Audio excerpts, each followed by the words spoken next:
Right of return. Garrison Keeler said it best. When we leave home and then return, we wonder, who are these people? Our parents. They've been living without us, happily and well.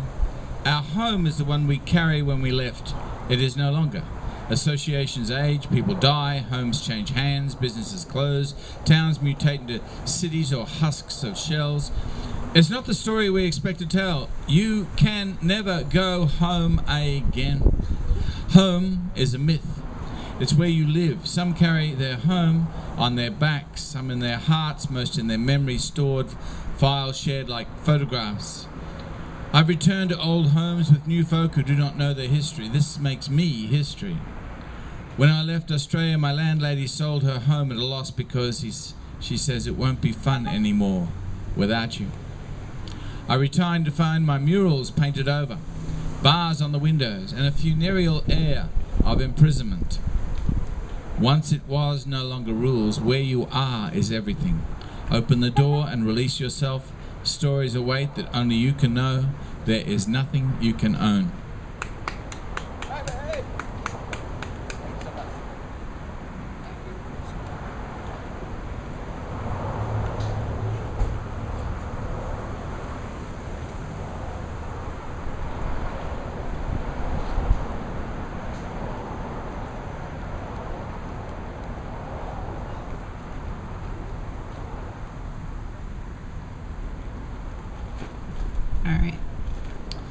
This is a poem from one of my favorite poets. Once again, from the same book I've been reading out of. I'm not going to repeat the title because I'm tired of repeating it. I'm sure you guys are too. So this is Untitled by E. Cummings.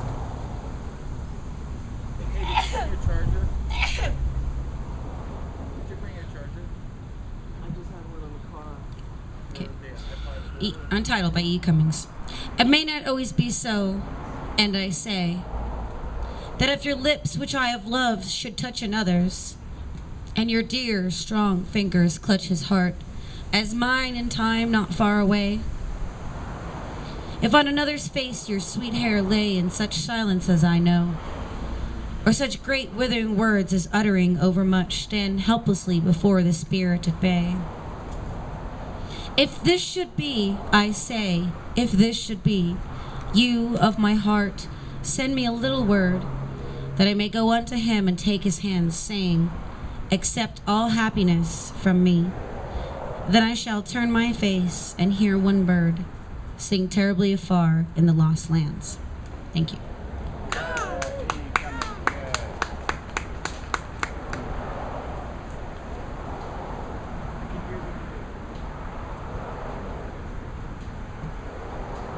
Julian got my black poem, so it's by Henry Cole. It's called Sphere. Sir, I don't have no black tea, the waitress replied, so I ordered Black Label instead. It was summer, and the fragrant white flowers of the black locusts had awakened like fairies or obscure matter. A black bear clothed in thorns made a mess of the bird feeder where hungry black caps were a vision, and the black flies were biting energetically. Billy died of the Black Death, I shouldn't call it that, and hovered like a winged horseman. There's nothing so wrong as when young folks die. I smashed my bike, blacked out, and got 2 black eyes. At the Mayo Clinic, Daddy had his arteries cleared, praising the surgeon's fine black hands.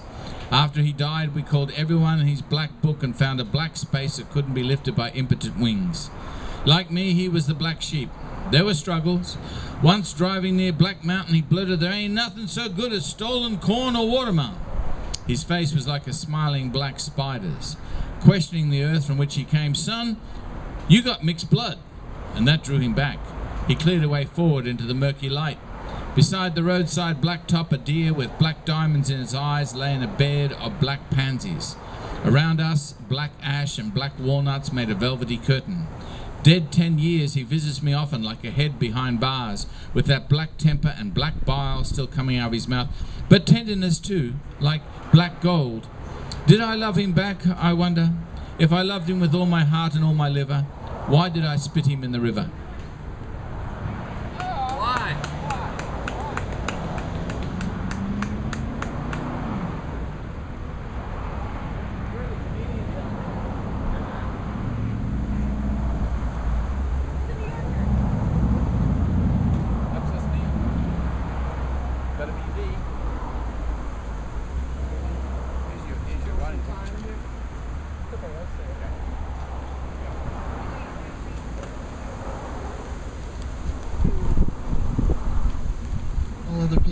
deciding what they're going to do. Do one from the Gershwins. Yeah, nice. It's very clear our love is here to stay, not for a year, forever and a day. The radios and the telephones and the movies that we know may just be passing fancies and in time may go. But oh my dear, our love is here to stay. Together we're going a long, long way. In time the Rockies may tumble, Gibraltar may crumble. They're only made of clay, but our love is here to stay. It's very clear our love is here to stay, not for a year, forever and a day.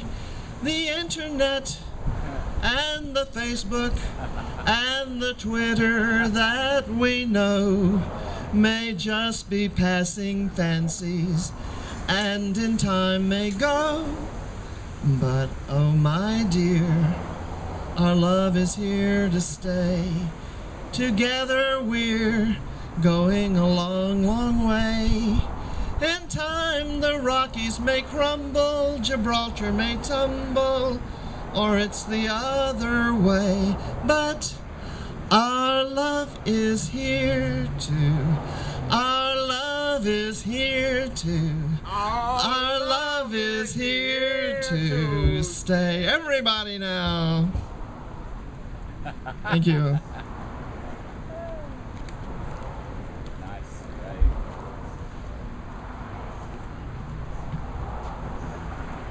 Good evening. Good evening. Yes.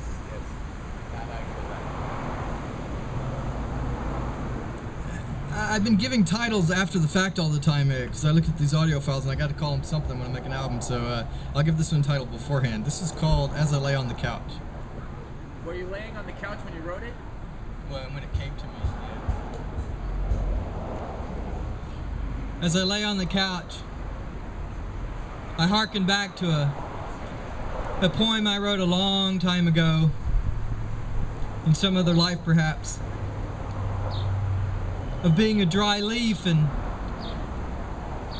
the same one we each are as we float downriver. And perhaps many of us would catch by the bramble on the side or in the limbs. Yet if we were lucky, we would make it to sea. Yet this time as I lay, I thought to myself,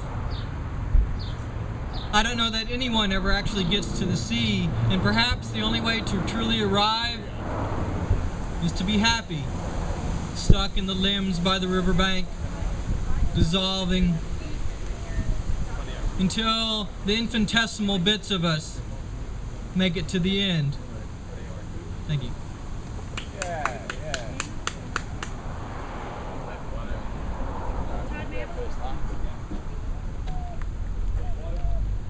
Yesterday was Memorial Day. I remember that. So I wrote this. This is called "The Where of How and the Who of Why." Okay? And to look is not to see. Aging friends retire, world of battlefields, historical monuments freeze frame fame, rights dissolve in military options, official vandalism is terrorism again, civilians, we weave amongst traffic, rest pedestrian bicycle solutions, celebration our roses, thorns our gardens, conversation tongues, wag villages. We seek community by any means necessary. Poetry, flowers, bee songs, bird wings, beauty our agent, harmony's our badge. Naked emperors dispute, we smile sad when memorials for friends hold them so temporary in our flaming attention spans. Past soup will not do, warm the coals and embers of your brave suits. A circle is forming tonight. We're back in orbits over obits. Lift up, off and away, this world of radioactive kryptonite cancers fear today. Be brave. There you go, mate. Where'd you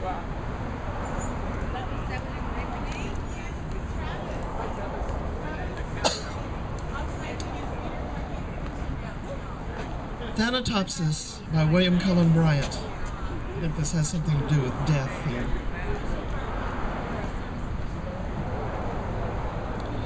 To him who in the love of nature holds communion with her visible forms, she speaks a various language for his gayer hours.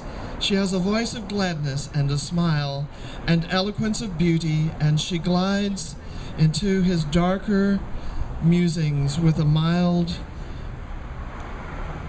and healing sympathy that steals away their sharpness ere he is aware.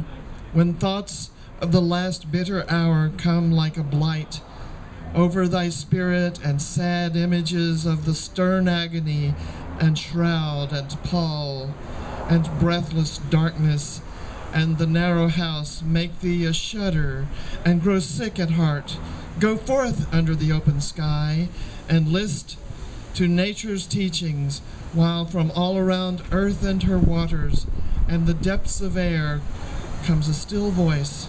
Yet a few days, and thee and all beholding sun shall see no more. In all his course, lost my place. In all his course, nor yet in cold ground, where thy pale form was laid with many tears, nor in the embrace of ocean shall exist. Thy image, earth, that nourished thee, shall claim thy growth to be resolved to earth again, and lost each human trace, surrendering up thine individual being, shalt thou go. Shalt thou go? Well, complete the rest of it.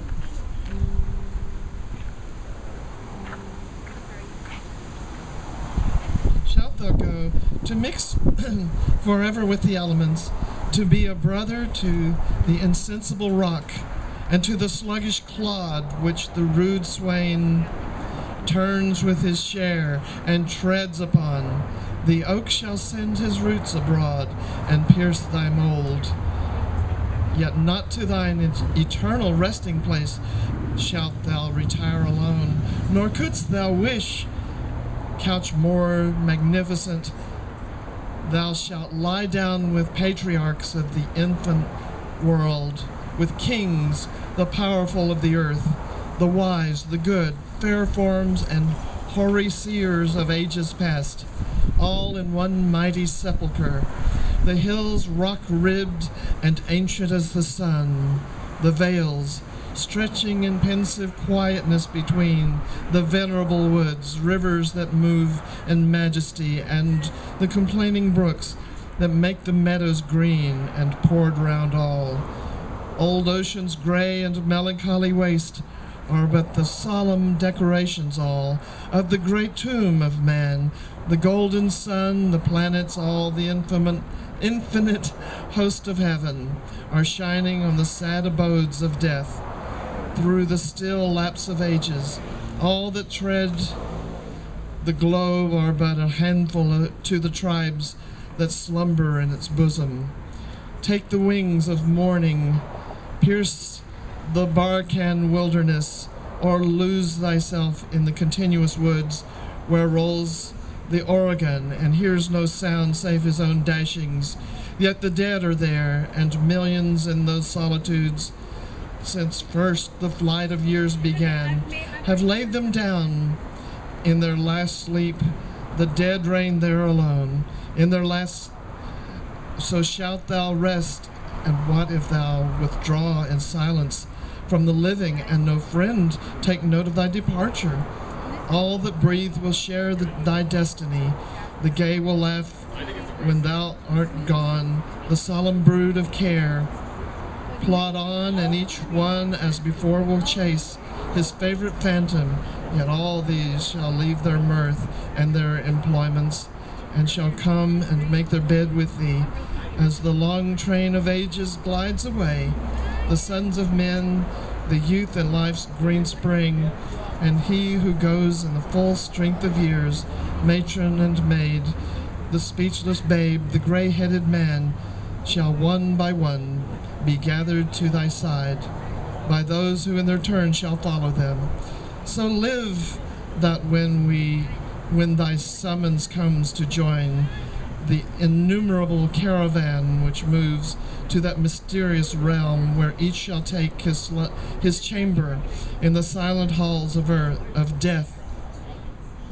Thou go not like the quarry slave at night, scourged by his dungeon, but sustained and soothed by an unfaltering trust. Approach thy grave like one who wraps the drapery of his couch about him and lies down to pleasant dreams. Thank you.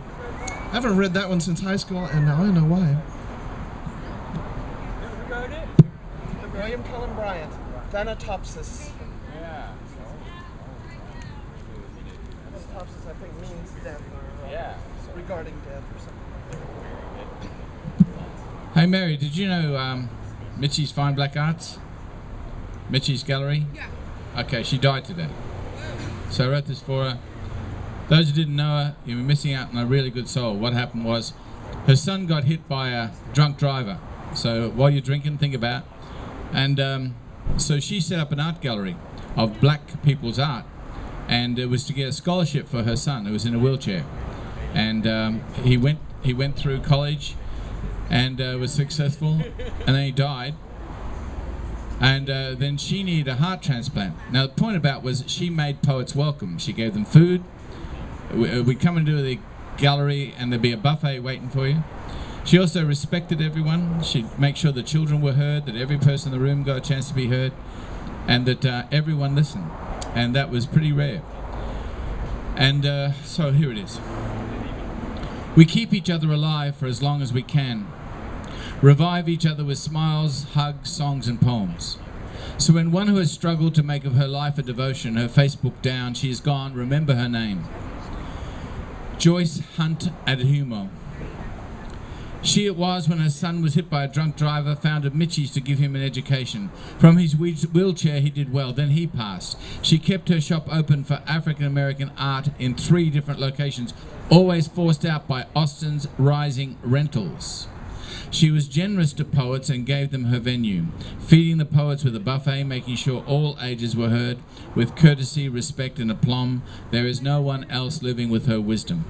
So when I hear she is gone, a hole opens up in our air for tears, cries, screams, grieving rituals for those who care enough to know another one of us is gone, leaving us with just another prayer for a poem.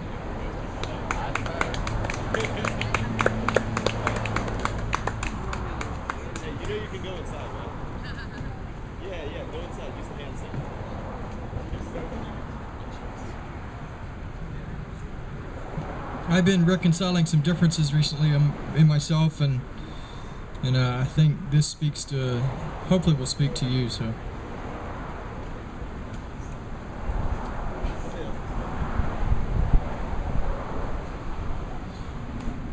what is it in us? What does it mean? That part of us that, given our better sense, we do not wish to deny.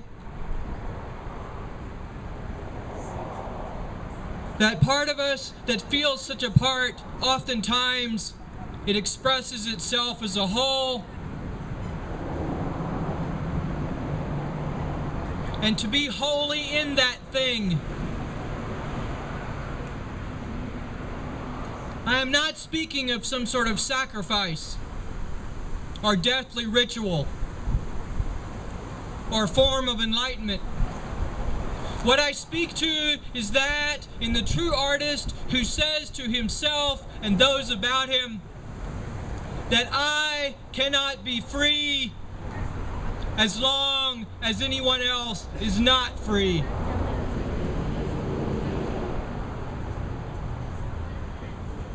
There are things that each of us see, such as leaves falling from trees, eyelids closing at night, hair on the counter. Yet we persist, and I continue to persist, though I do have peaceful moments that are so revel in their beauty.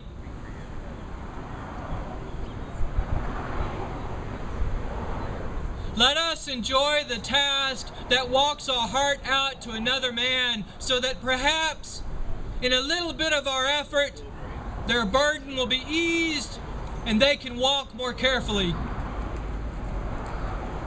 Our language has so many fulfillments, so many cups waiting to overflow. Spill them all over. At one point, when I was a child, and this is the best metaphor at the moment I can come up with, my father, in his camping box, had a little accordion cup. It was red and it fit in a beautiful circle and had a lid. And you could pull it apart and fill it with water and it would hold it and you could drink from it. And when you had quenched your thirst, you could close it down again, flatten it out, and put the lid back. Flat, flat, flat. So flat that there is no difference between where we want to go and where you want to go. Let us point the way with each of our little lights in that direction. Thank you.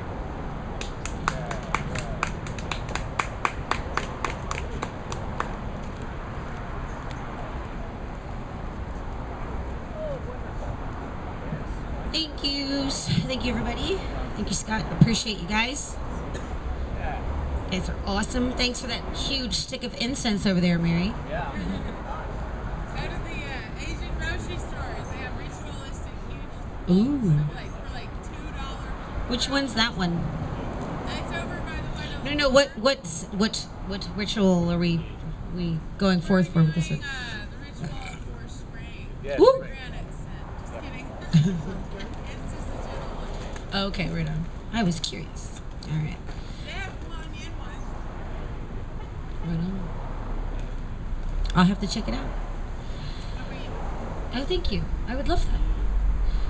All right, guys. I'm still not reading any of my poetry. Wait till more people come here. So I'm going to read more of other people's poetry. This is Untitled by Lord Byron. When we two parted in silence and tears, half broken-hearted to sever for years, pale grew thy cheek and colder thy kiss.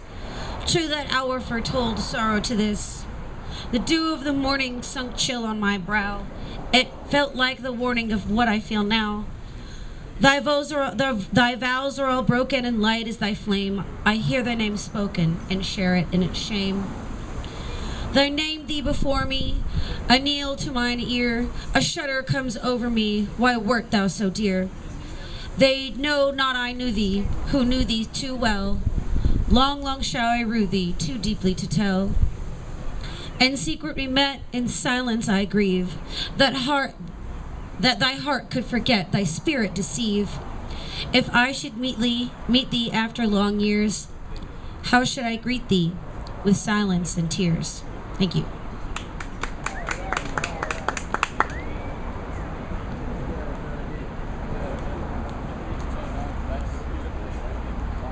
Continuing with Poetry 101, Kubla Khan by Samuel Taylor Coleridge. The last verse in this is my favorite verse, I think, in all of poetry, just because of the musicality. And also Olivia Newton-John was in the movie Xanadu. Australian, indeed.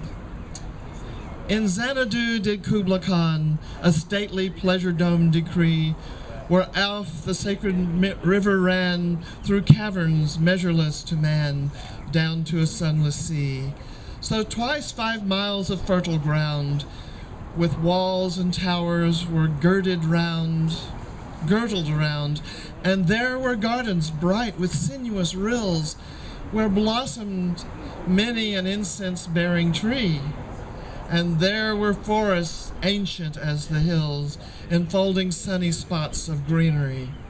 But oh, that deep romantic chasm which slanted down the green hill athwart a Saturn cover, a savage place this as holy and enchanted as ere beneath a waning moon was haunted.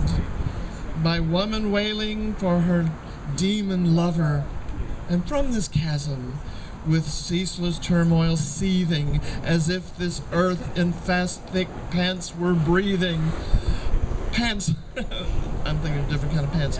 A mighty fountain momently was forced, amid whose swift, half-intermitted burst, huge fragments vaulted like rebounding hail, or chaffy grain beneath the thresher's flail, and mid these dancing rocks at once and ever, it flung up momently the sacred river, 5 miles meandering with a mazy motion, through wood and dale the sacred river ran, then reached the caverns measureless to man, and sank in tumult to a lifeless ocean.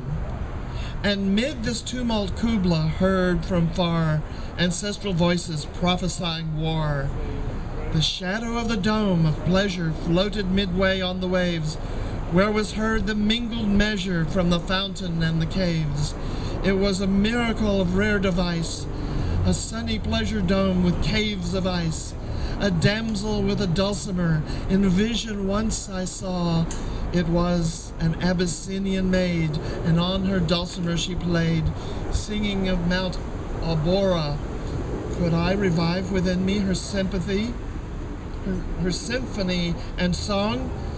To such a deep delight 'twould win me, that with music loud and long I would build that dome in air, that sunny dome, those caves of ice, and all who heard should see them there, and all should cry, oh, and this is the part I love, beware, beware his flashing eyes, his floating hair, weave a circle round him thrice, and close your eyes with holy dread, for he on honeydew hath fed, and drunk the milk of paradise. Thank you.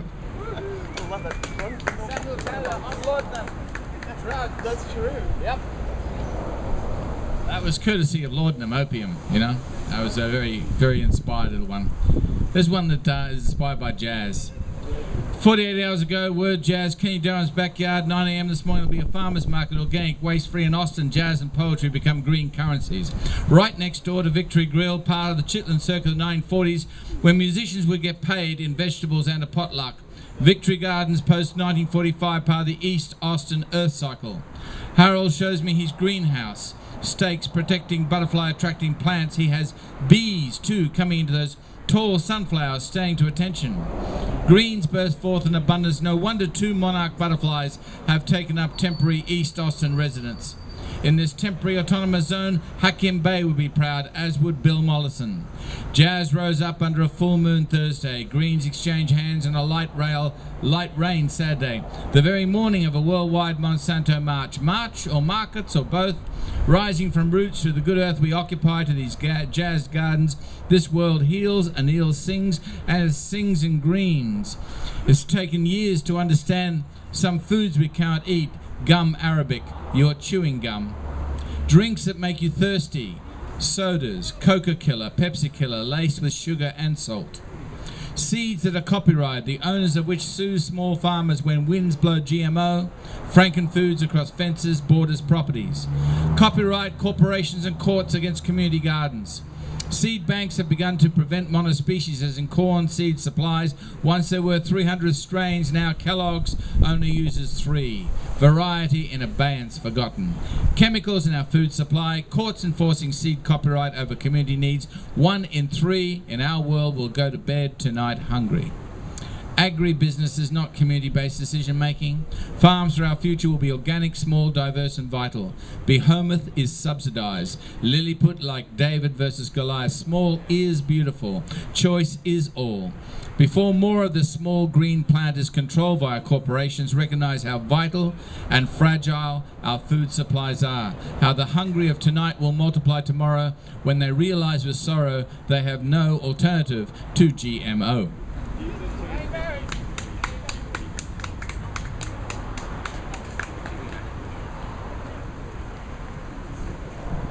Hello, everybody who's just joined us. My name is Stephanie. I'm your hostess this evening. Thank you for coming out to the Ruta Cafe Express open mic. If you have some way to express yourself, please feel share it with us. We like musicians, comedians, ramblers, poets, whatever. It's round robin, so get up as you will. I'm going to read something I wrote today. It kind of mirrors the poetry I was reading from other people. And I wrote this after reading a quote. Just a little exercise I like to do sometimes is take somebody's quote and try to write what I think about it. Or something to pair it. So, this is a quote by Suzanne Clark from her book Jonathan Strange and Mr. Norrell. And it says, "Time and I have quarreled. All hours are midnight now. I had a clock and a watch, but I destroyed them both. I could not bear the way they mocked me." And this is what I wrote in response, to pair it. "It seems as though the mere weeks we go without speaking is longer than the years we didn't speak at all. I try not to look at the last date of our last text because I save them all in fear I may lose you again for years, and those could be our last words. But I find my fingers lingering above your name as I scroll through my phone. My heart pulls to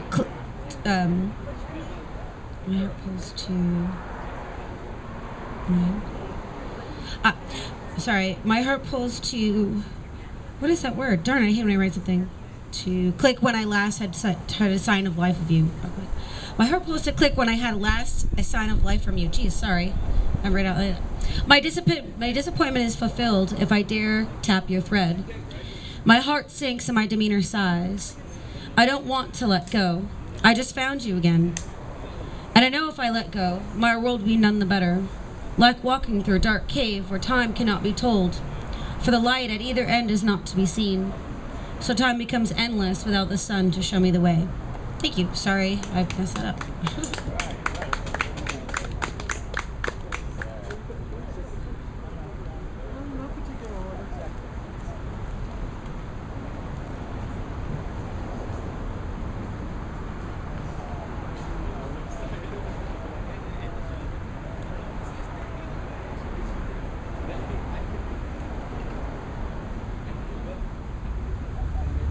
We are diamond miners.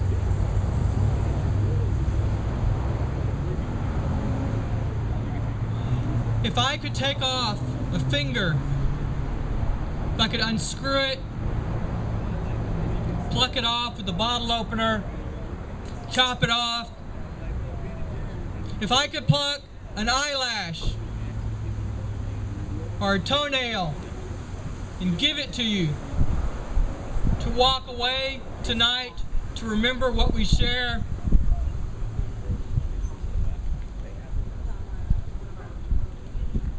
Instead,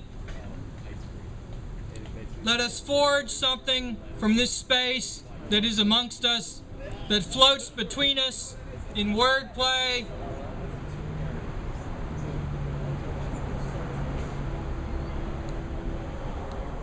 It's funny.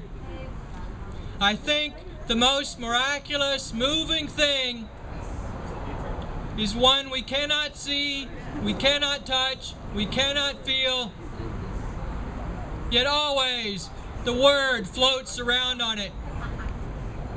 Let's break off little pieces and hand them to people.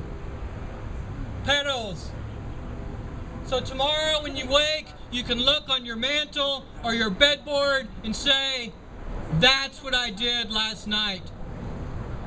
I heard poets craft from nothingness little jewels of joy because they care that much." And indeed, it can be playful and sort of silly and wild and rambling and move in any direction. We've all seen bluebonnets on the highway, Indian paintbrushes in a field. The living thing that is life, that flows in and out of us in every direction.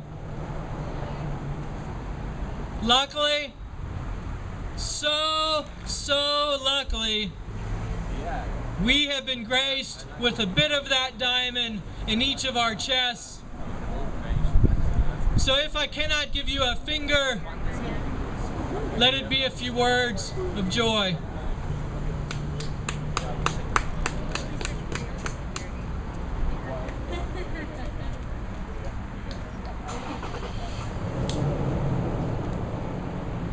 The most important thing in the world is Angelina Jolie's breasts. They're on the front page of Time this week, and they've got feature front page right here, and they've got a whole feature article about her breasts. It's really, really important. So I thought that deserves a poem.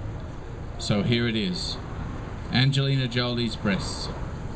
It's also called Modern Mythology versus Cherokee Creation Myths. This is the legend of Angelina Jolie's breasts. They are gone from us now. Reconstructive surgery moved in after her double mastectomy. Her mother died at 56 from ovarian cancer. Her chances of breast cancer, 87%. Without breasts, her chances of cancers forming fall to 5%. Like Katie Couric's televised colonoscopy in 2000 AD, Angelina's procedure will result in many more being performed upon her fans. When she named her children Maddox and Shiloh and Vivian, these became the most popular new babies' names in America. Problem is, Angelina's BCRA1 gene is only in 0.24% of our population. Alternative treatments include tamoxifen with regular MRI screenings or prophylactic surgeries such as oophorectomy, removal of the ovaries. Genetic testing can diagnose possible at-risk cancer patients, but cost factors and insurance coverage become crucial factors. Redefining beauty becomes our modern mythology, with role models placing their bodies between the MRI lines. Free poem. Who'd like it? Free. It's yours. Who wants it? That's Angelina doesn't matter anymore. I don't care. Babies. Oh wait, you're coming up here. I saw you out before. Front page.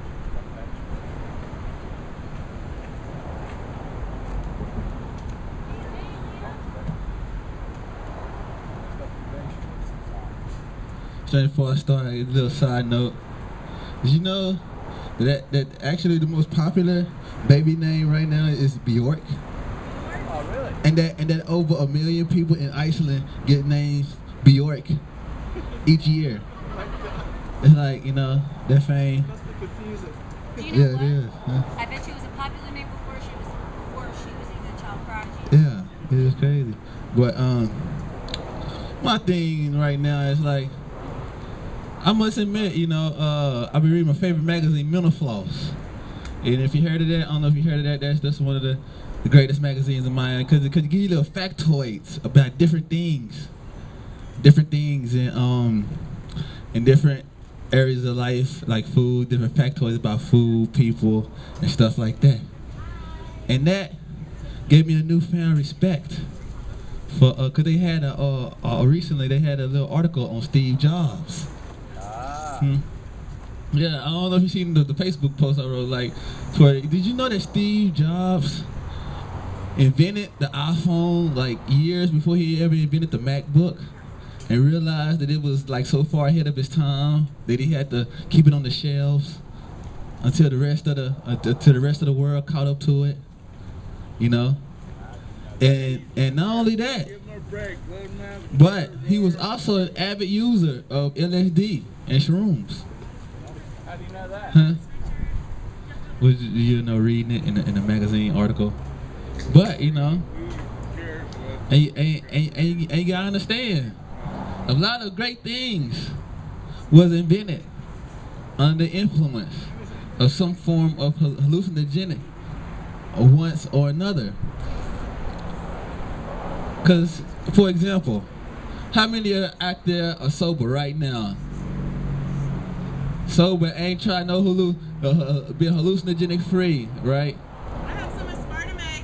Hey, all right. I bet y'all can't now one of y'all come up with a completely original idea that ain't never been thought of before. Yeah, with or without drugs. That's because a sober mind keeps you under confines of reality. When you're sober, you only see what you see in front of you. And you know, your mind has a hard time breaking those limits. But sometimes, you know, people give hallucinogenics a bad name. But some of the greatest inventions were invented, and some of the greatest literary works were created under the influence of hallucinogenics, because they break the bounds of normal reality, and it makes you think of things that you wouldn't normally think about. Man, you can just imagine, wow, man, just imagine somebody seeing this phone just how strong, like, man, what'd happen if you could just touch the screen instead of all the buttons? What'd happen if I can do something to that I ain't never been done before? And sometimes, you know, sometimes you gotta have a little something extra to help you reach beyond those bounds. You know, because sometimes it's hard, you know, because I've been there before, creating stuff, doing stuff, you know. Sometimes in that simple mind, you're limited to what you already know, and it's hard to break those bounds of your mind, of your own psyche, in order to reach those outer limits. So sometimes, you know, even since the beginning of tribal, even the great shamans would take some kind of plant that would make him hallucinate. He'll go out and go on a journey, a vision quest, and come back. He'll have answers to all kind of people's problems. You know, so all hallucinogens are not bad hallucinogens. Just depends on how you use it. You know, and see, even with the marijuana and the beer, you know, intoxication, you know, you can use that for enlightenment instead of just getting fucked up and partying all the time. You know, and before I leave, and I just say, you know what I'm saying, the next time you got that idea that they could make or break you, and you just stuck on it, don't know how to figure it out, don't know how to just take a puff or take a dab and see. Don't the schematics of their problem just come into place right in front of your face that you didn't even know about at first.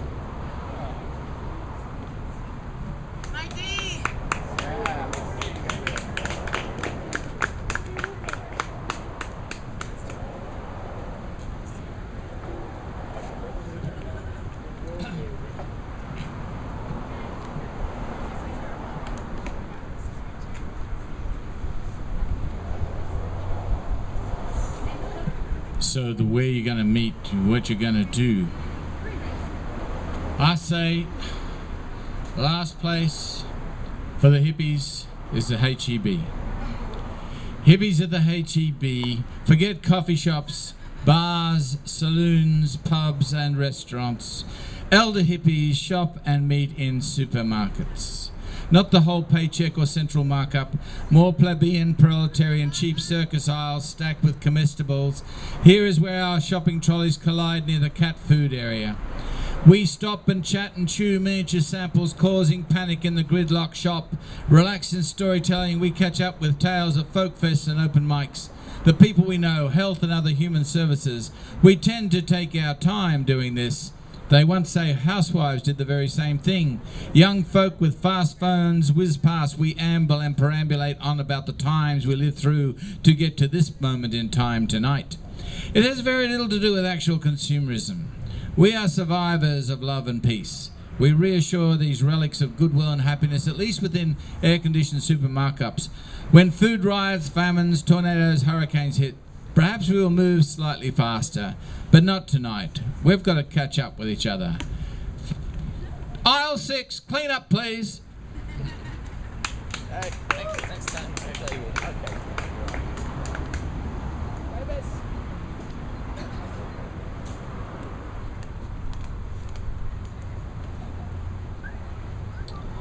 A short one by Edna St. Vincent Millay. My candle burns at both ends, it will not last the night. But ah, my foes and oh, my friends, it gives a lovely light. Edna St. Vincent Millay.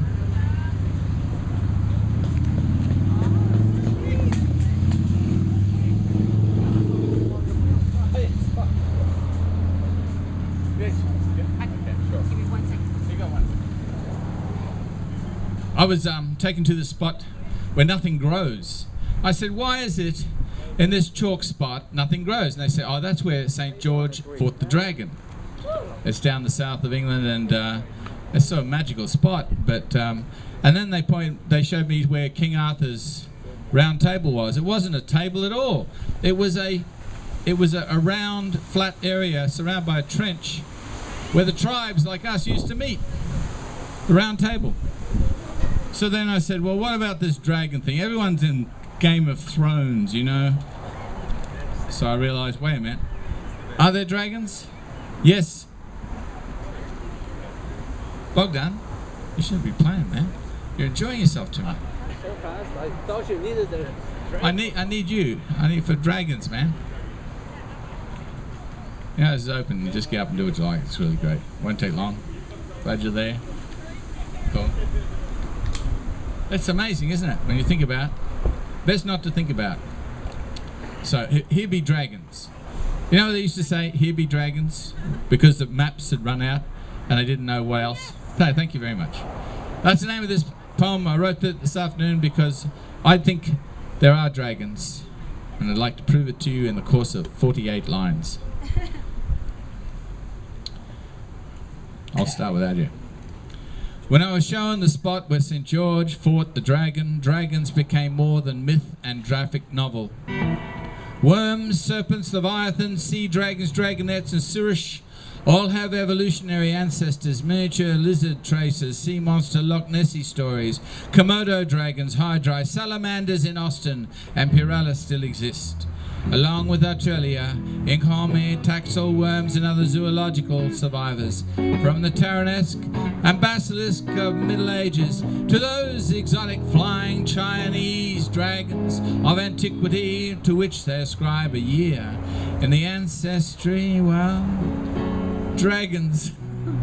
Dragons are everywhere, at all times, in all elements. Sea, air, land and fire, stories, myths and legends abound, biblical and apocryphal. It is as if we wish there be primal powers stronger than we, more powerful than your technology. Japanese movies feature creatures post-radioactive. Hiroshima. We see mutants from Chernobyl, Fukushima. Godzilla lives. Every time we dream, dragons back into rivers, lakes and seas and oceans. Serpent dragons, serpent whales, perhaps evolved from Basilar, Zeugalonts, or Moakalame and Bimbi lives. Aptosauri, sauropods from our Congo, worshipped in Babylon. Winged serpents, amphitheaters as depicted on Egyptian Mestigo tomb paintings, and Quetzalcoatl, plumed serpent god of Mexico. All of these still live. Check your movie multiplex, your DVs, your videos. Dragons live, you know. On with the show.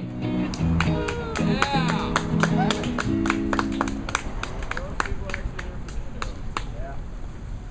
Yeah. Wiki, wiki.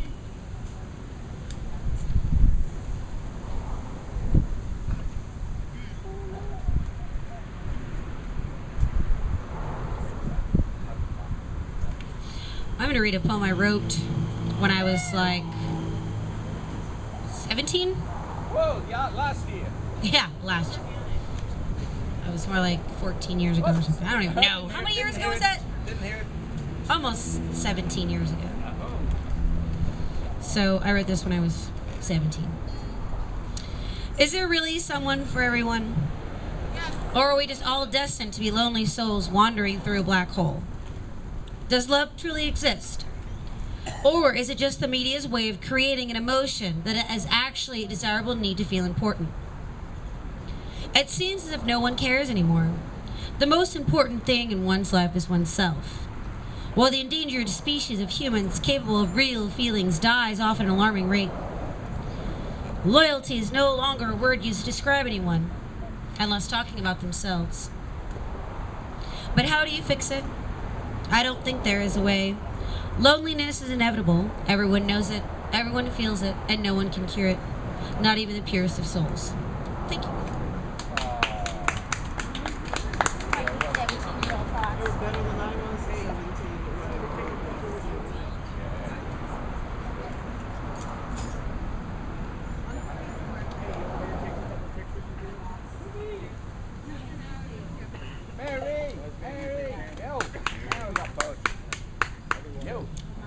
Thank you for reading that poem about the lady at Mitchie's art gallery. What's her name again?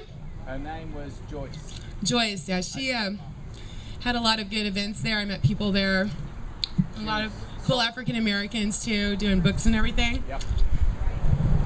You are my ocean. You are my campfire. Without these, what would I be? Another slave, another loner? How many can those be? But you for me, and look who's free. Yeah.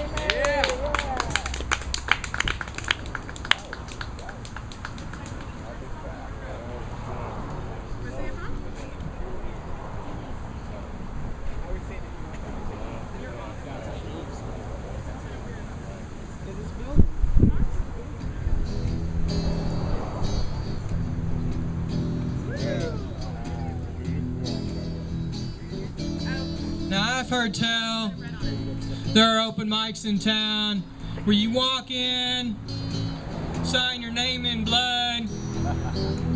Hour and a half later, it might roll around, the house is emptied. You'll get up, you'll read your piece, you'll say your mind. There are other venues in town like this one. Full English for one. And the thing I keep telling people about the good ones, the ones that really matter,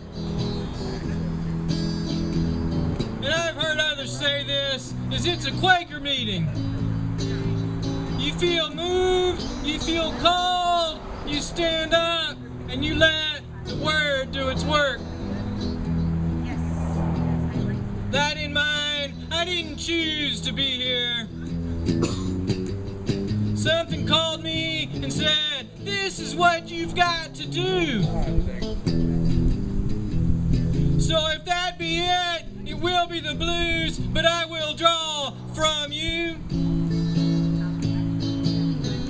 And I go out to someone, I go out to my kids, I go out to the ones who not 5,000, 8,000, 10,000 miles, whatever down below us are standing upside down looking at us. Let's listen to them too. And I think I know what you want. I think I know what you want. So let's say it like this.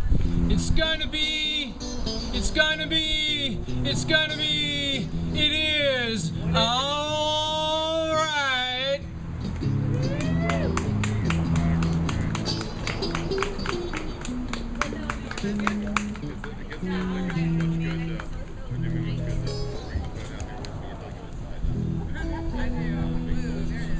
I read this poem, or one very much like it, under the tent last week when we thought it was going to pour down rain, and it never did. And I lost the poem. I lost my entire tablet. It just stopped working, and I got it replaced under warranty, but the poem was gone, so last night I recreated it. I think it's better than it was before, but whether it was worth it is not for me to judge. Soups. On days such as this, I console myself by recalling the 1,000 names for soup. There's ajiaco, a chicken soup from Colombia. There's bisque, borscht, bouillabaisse, bouillon, caldo, cazuela, chile, chowder, kakaliki, a Scottish potato and leek soup, dashi, egusi, and fufu from Nigeria, gazpacho, that's the Spanish secret police, of course, gumguk, Korean, goulash, Hungarian, gumbo, you know gumbo, menudo, made from former boy band members, minestrone, pozole, pho, that's Vietnamese for pho, ramen, snert, Dutch of course, stew, waterzui, Belgian natch, and zurek, which is a Polish wheat soup with sausages often served in a bowl made of bread. For now, these are all the soups I can stir up. I probably shouldn't mention gravy or syrup. Thank you.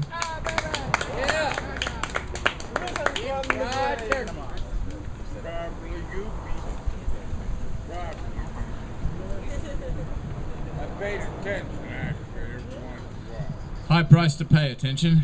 I've seen high tension wires with more attention. Hey. This here is about what happened in Zilker Park about a week or two ago. It happens every year. A guy called Bill Oliver. Anyone know him? No. Oh, you do? Good. Well, this is what he got together. It's called the Mother Earth Festival, right next to Barton Springs. All the school kids, elementary, my dear Watson, they come and they get their faces done with mud. They make their own puppets. I'll let the poem talk. When the sun comes out in Austin, it's springtime. We bring turtle costumes, a maypole, musicians, puppeteers, a mud painter of faces, water squirters, a pirate in full costume, t-shirts for the young from SOS to celebrate Mother Earth Day. Then the yellow buses park, disgorging adults of tomorrow today. Of course there's a perambulating music band that plays. Of course the young can make their own sock puppets, paint their own mud faces, dance to echo tunes and dress up in turtle costumes. They're all volunteers here. Young green t-shirt optimists who guide these knee-high towards the worm farm and the critter pool where they can see the living so much smaller than they. All materials recycled.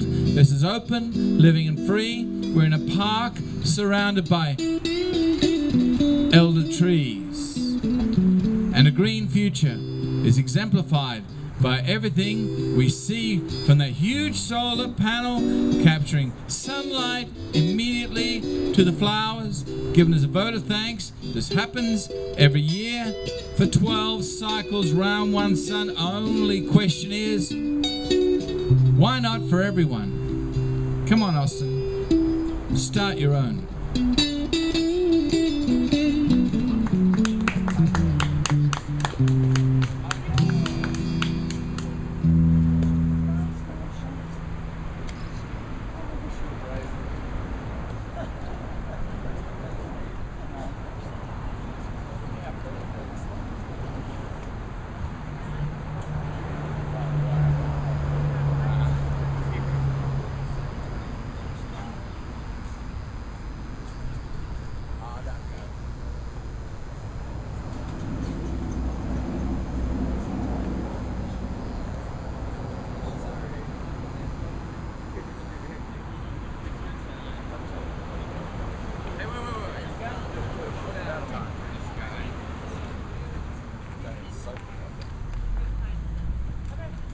Just be glad I didn't call you a limey. I know. They hate that even worse. So where are the comics tonight? Are you out there? Yeah. Who's from Austin? Yeah? Got some Austinites out there? Anybody from California? Yeah. No. That joke never goes over well. Who moves from California to Austin? Who? Who? Okay, guys, before this turns into a rap-off, you guys have two choices. There's something in my left pocket, and there's something in my right hand. Which one do you want? Okay. Okay, I'm hearing a lot of left pocket out there. Of course. Now, the thing in my left pocket is almost rap. I stole this from the Beastie Boys, and one of them just passed on. So you guys, I want a moment of silence for Sabotage. Okay, you guys ready? I got a little story that keep hitting that bell. Keep hitting the bell every third stance. Go ahead. Go ahead. I got a little story that I got to tell about three bad brothers you know so well. It started way back in history with that rhyme MC and me, Mike D. One long late hombre I be, all by myself without nobody. Riding across the land, kicking up sand, Chef Hawkins on my tail cause I'm in demand. Looking for this girl, I ran into this guy. He said howdy, I said hi. He said can I get some? I said, you can't get none. Quick on the draw. I thought I'd be dead. He put the gun to my head, and this is what he said. He said, you got two choices of what you can do. You can ride with me, or I can blow you away. I said, I'll ride with you if you can get me to the border. The sheriff's after me for what I did to his daughter. I did it like this. I did it like that. I did it with the wiffle ball bat. So I'm on the run. The cops got my gun, and right about now it's time to have some fun. The King at Rock, that is my name, and I know the fly spot where they got the champagne. We rode 6 hours and we hit the spot. Come on, everybody, hands in the air. The beat was bumping and the girlies was hot. The beat was bumping and the girlies was hot. This guy is staring like he knows who we are, so we took the empty spot. Hey, I need one more bell. Okay, I think you guys know the rest of the story. Mike D grabbed the money. C grabbed the gold. I grabbed two girlies and a beer that's cold. That was licensed to ill, man. Not licensed to ill.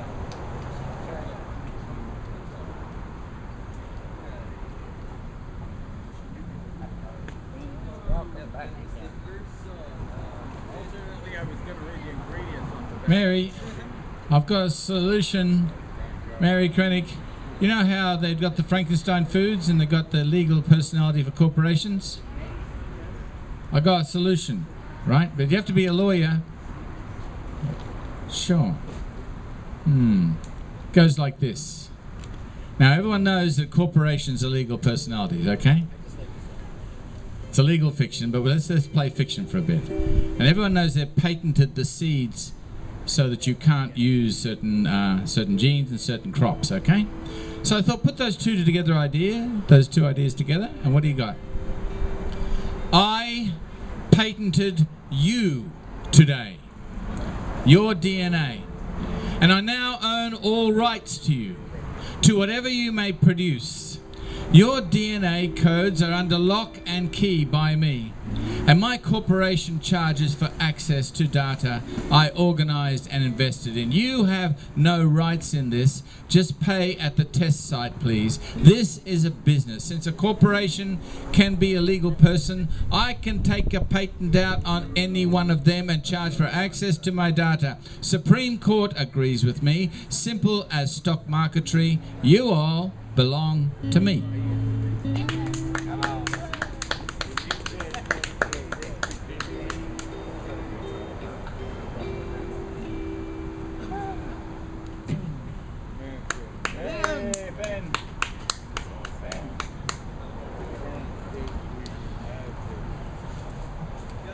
Hot off the presses. Just finished it a while ago. It's called Pillowcase. Oh pillow, do tell thy love story about the friction between the steamy linen sheet of passion. Those flames that sets members flailing among the pillowcases, to and fro. They do sail into all kind of different positions. Oh pillow, the truth lays bare between the sheets of fiction, that performance enduring facts, that many a man met their fate in those inflated egos that go limp, or to doze off too soon and slobber booze all over the pillow's covers.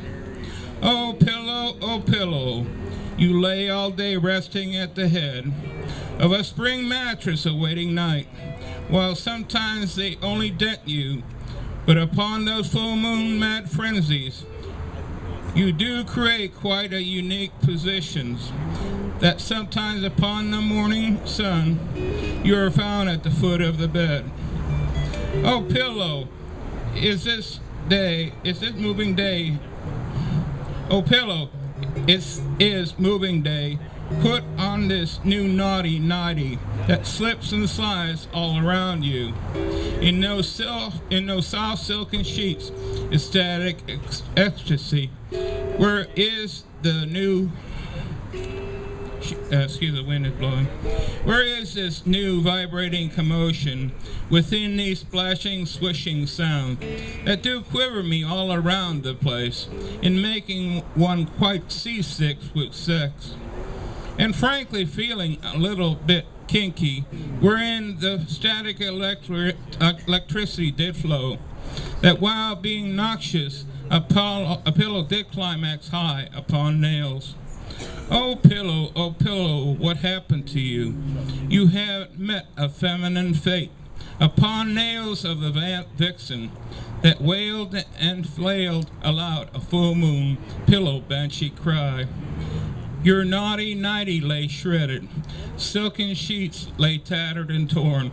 A waterbed cover barely surviving the drowning fate of erotic sea. While your feathers do lie in state among your flying feathered pieces, having met a Humpty Dumpty cruel fate, whereupon open windows thy pieces found that heavenly place to rest in a flight of eternal peace. But please, if there is a pillow god, let thy clouds not have sex tonight. I do not need lightning to torch my feathers into the depth of hell.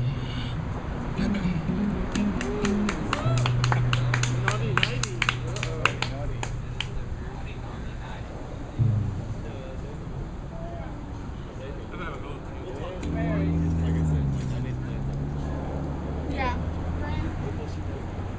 Starting to build or something.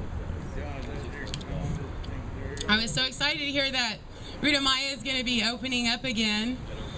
Thom verifies this. Is your news accurate? I didn't say it. Oh, I heard it from you. This was the opening this year. Okay. Anyways, never mind. I love this here. They made it illegal to eat. They made it illegal to eat. The bread at my feet is dust for the road, not manna for your soul. Kill the firstborn son of my enemy's den, so no memories can concur with the angles of my sin. Poach me not with your licenses and your tax. Monsanto, give Mother Earth her seeds and children. For the slaves you create will need a dinner plate, a house and a home. No more can they roam. Once the animal has hit the cage and somehow disengaged from the earth's sweet loud song, the heart leads a different song. March me through man-made glades. The earth has become a tirade. Give me back to tree and song for all the thing man has done wrong.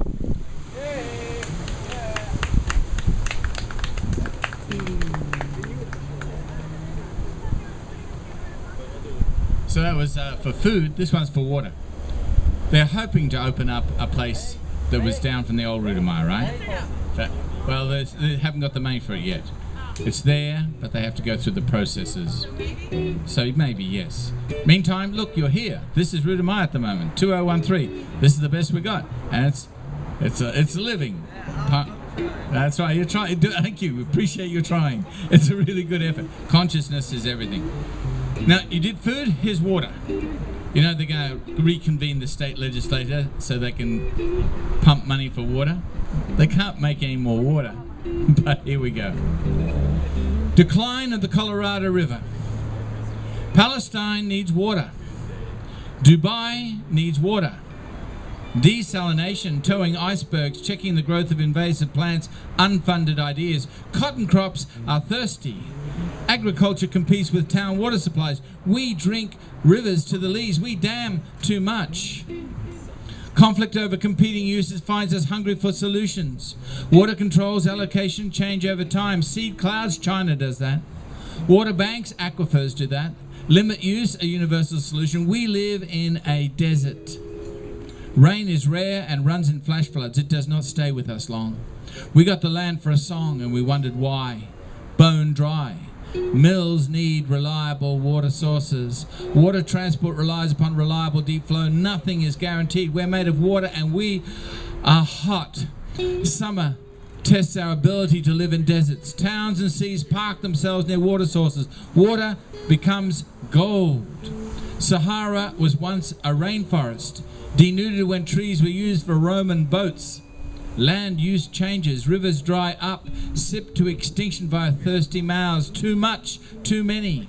Unless and until more waters can be distilled, monitoring means zero-scape in Austin. Our future is dry. Our children's children will ask why Bogdan Creek doesn't flow high.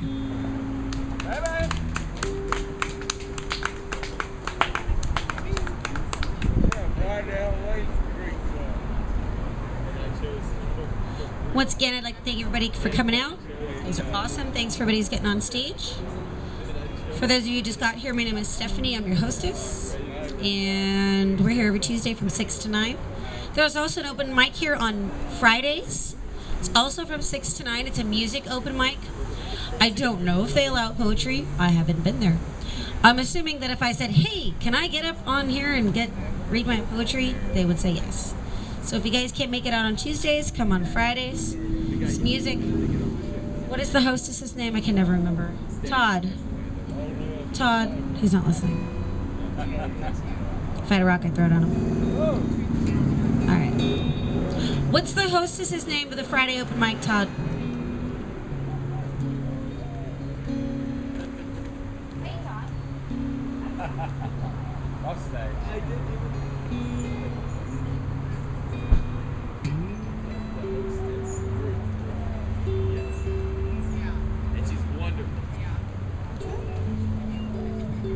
Sorry, Ruth is her name, and she is wonderful. So if you come on Friday, talk to Ruth. I'm sure she'll let you read if you don't have an instrument.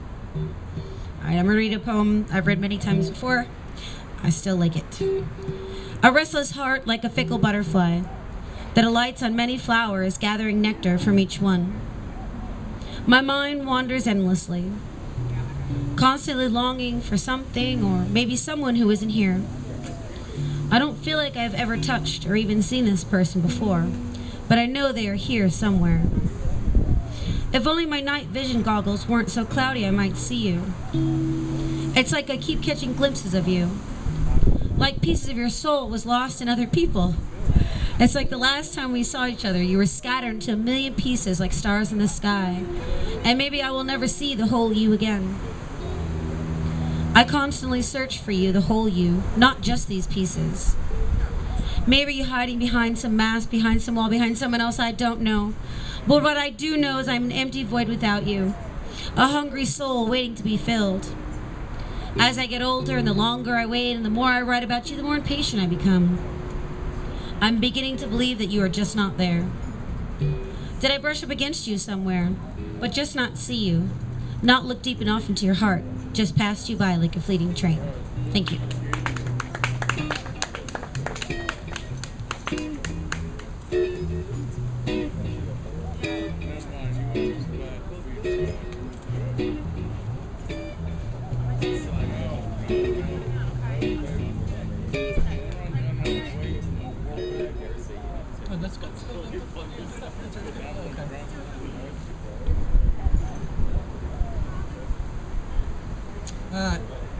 Looking for some inspiration the other night, I watched Shakespeare in Love, and it's not a bad film. But getting to hear all those references to Shakespeare, who I just adored, put me in mind of writing a love poem. So I wrote something, and I'll do some sort of derivative explanation, extrapolation from it here.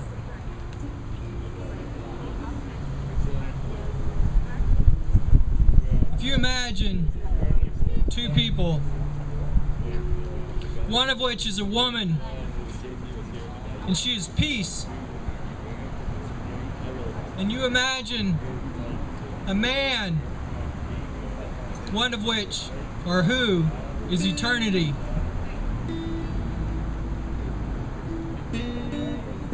We have spent so much time in our lives watching others fall in love.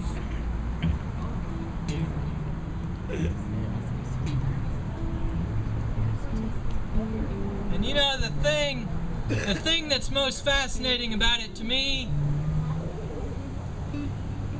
it comes and goes, and you can be 15, 16 and head over heels for someone. They'll suck the very breath out of you. You're so excited about them. And they go away. Reach your 20s or your 30s, and it can happen over and over. You can watch thousands of films and read thousands of books. That's the way peace feels about eternity. We've all had our cups of coffee, or our moments of poetry, bliss, music. We've all known peace that was so exquisite it would seem like it lasts forever, and yet it never does.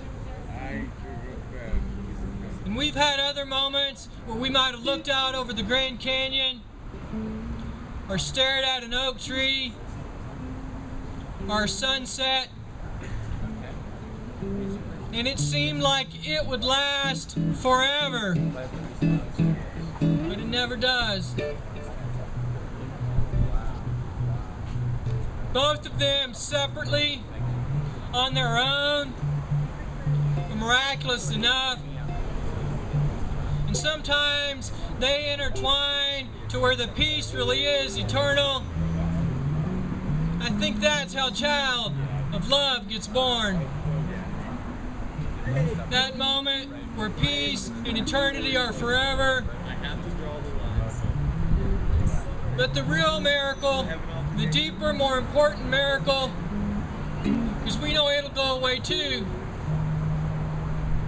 is that we never, ever, ever tire of the chase to put those two together. Thank you. Yeah. You look like a poet.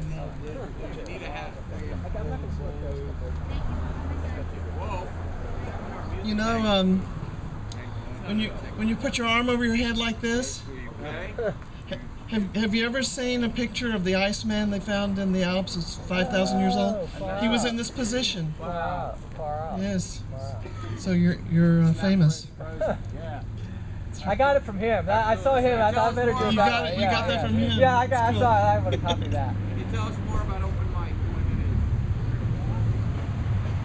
it is? Just open mics in general. This one, it is here at what is the name of this park here? Bogdan Creek Food Court. Bogdan Creek Food Court, from 7 until 9. 6 till 9. 6 till 9 every Tuesday night. Thank you. I think there's one at Mr. Tramp's pub at 10. That's in my neighborhood, so I might check it out. Okay, we're talking about, I think I just lost my place here. We're talking, you have an idea? Oh, okay. All right, I lost it here, but wait a second. We're talking about William Shakespeare, and I happen to have the complete works here. I thought I might read a sonnet, and I had it all queued up. Let's see what we can find here. Comedies. Come on. Histories, tragedies, the complete poems.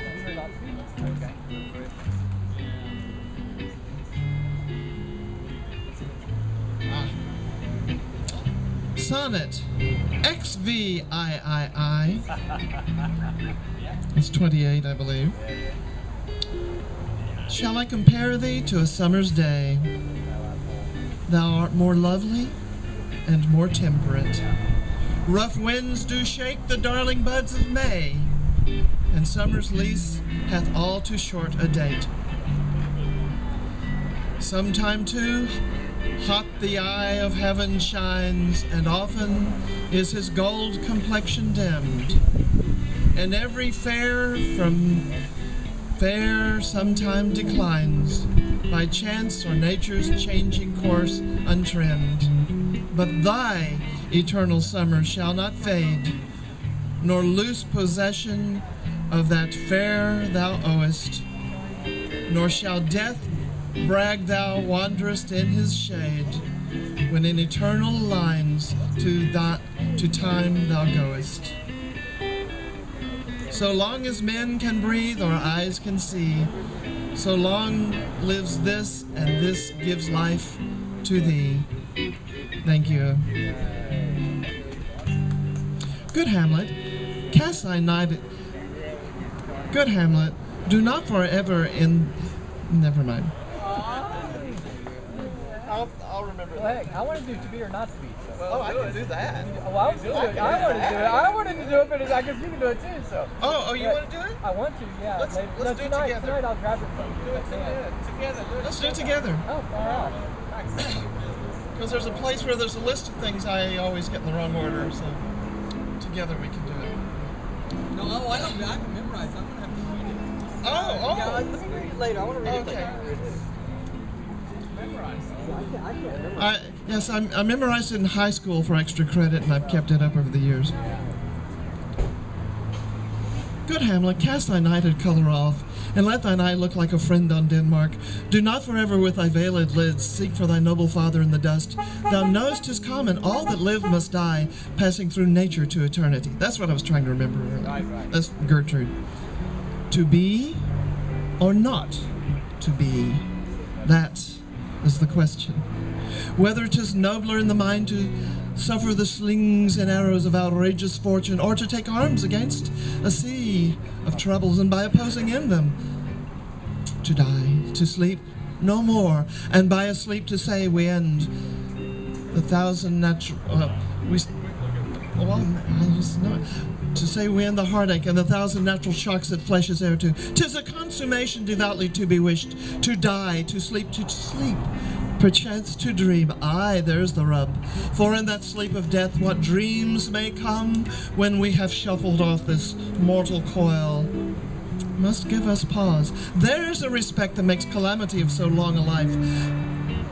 And thus, the native few... Oh boy, I skipped a line. So long a life. For who would bear the whips and scorns of time, the oppressor's wrong, the proud man's contumely, the insolence of office, the law's delay, and the spurns which patient merit of the unworthy takes, when he himself might his quietus make with a bare bodkin that was like a clothing pin, like a hat pin in those days?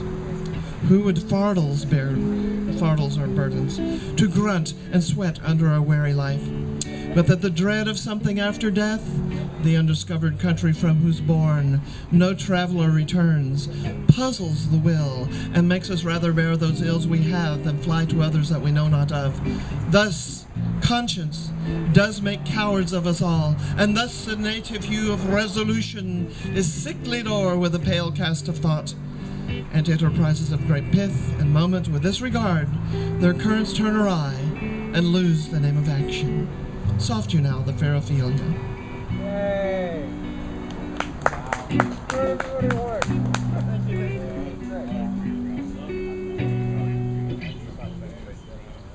That was much cheerier going that way. Yes. Oh God, I just broke a chair. That's only plastic, it doesn't matter. Plastic lives forever. Not this plastic. Let me not to the marriage of true minds. Admit impediment. Love is not love that alters, as it alteration finds, or bends with the remover to remove. No, it is never fixed mark. It shines on tempest, is never torn. There's a star to every wondrous bark, whose heights unknown does death be taken. Love's not time's fool, though in its bending sickle compass come. Love bears it out, even to the edge of doom. If this be error, and upon me proved, I never rubbed, nor no man ever loved.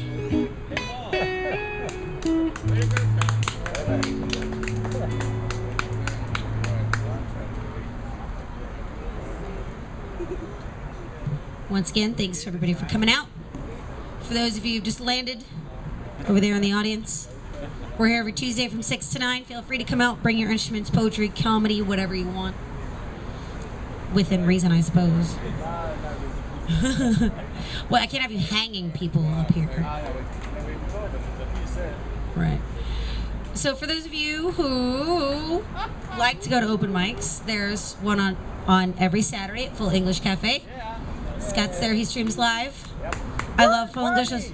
Those British people are the shit. I freaking love those people. They're always so cheery and happy and great food. I feel like I'm back home. It's an older poem I wrote like 4 years ago. Once we were one. We lived off of one another. I was your life support, like an IV for a bedridden patient. We had a relationship based on symbionts. But without each other, one could have been lost. But as time passes, we separate. I see you drift away like a petal in a lake. Slowly, ever so gracefully, as I watch, my heart cries out for you to stay. But I know it is time for you to go. I can hold on if I so choose, but it's fruitless. As nature would have it, you have to grow away from me. We can't be joined together forever. We shall be severed like Siamese twins. I will always hold you dear to me. Even as the tears fall and my heart breaks, I know I must let you go. Thank you.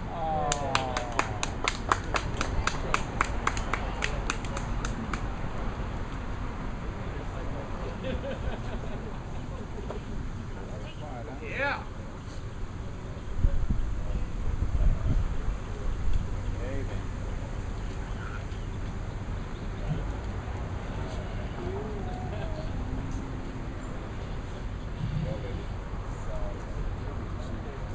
I'm going to do two pieces. One is a kind of a quick poem. This one's called Paper. I give you a blank paper, shred it. I give you another, write down frustrations, shred it. Another to solve problems, did you shred it? Another thoughts of love and family, what did you do with it? The last one, what your life is worth, do you shred it? Giving up, or do you keep adding pages? Oh yeah, yeah. Nice, nice. Add a page. Keep adding pages, yo. Keep adding pages, yo. By the way, I also write under Franklin Doodledanger. A lot of my quotes are done there. This is, I kind of wrote for somebody. It's called A Special Ingredient. God was stirring up the special spicy dish with these individual unique ingredients. A little of this, some of that. Add the hot sauce, more of that. Pinch of this and more hot sauce. Stirring and stirring to make up this once in his lifetime creation. When everything was just right, that once upon a spring day, upon the month of May, a hot tamale princess did wail aloud so proud, in vibrating her vocal presence as a vibrant present to this world, where since then, on the 26th in the month of May, we wish her a happy birthday. That she made her presence felt, for when a hot tamale is around, there are no dull moments, for she will set your life on fire, where you have to smile all day. I was going to give her that perfect rose, but her tears might melt it. So, dear one, let this poem show you how poets care for the one and only hot tamale roadie chick. Thank you. Yeah, yeah, yeah.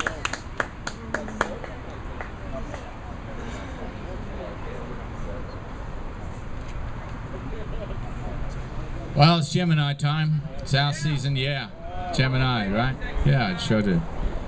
So, this is my favorite friend, Awakening, which is a really good idea if ever you consider it.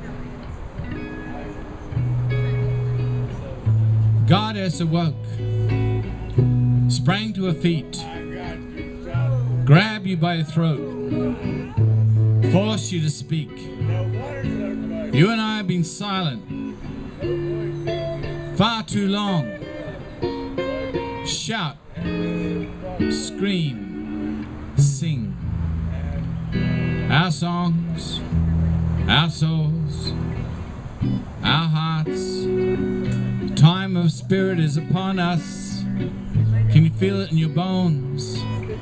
Can you feel the aching deep inside the pit of your stomach? Release the howling.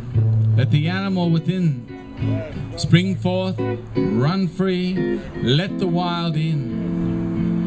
In creation out, you see the stars. Days grow longer, eyes fill with light.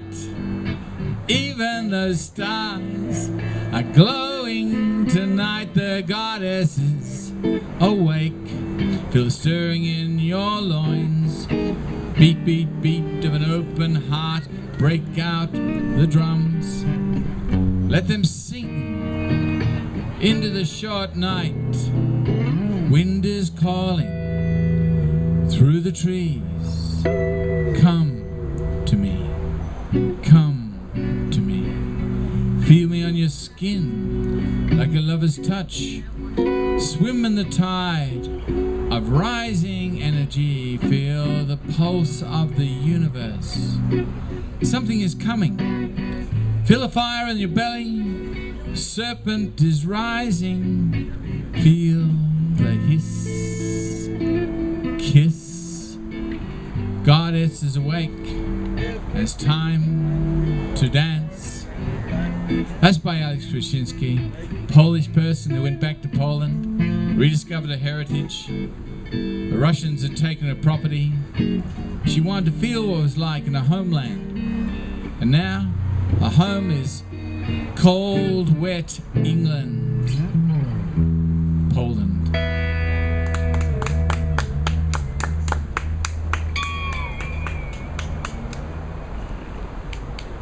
was nice, Thom. Thank you. It was nice.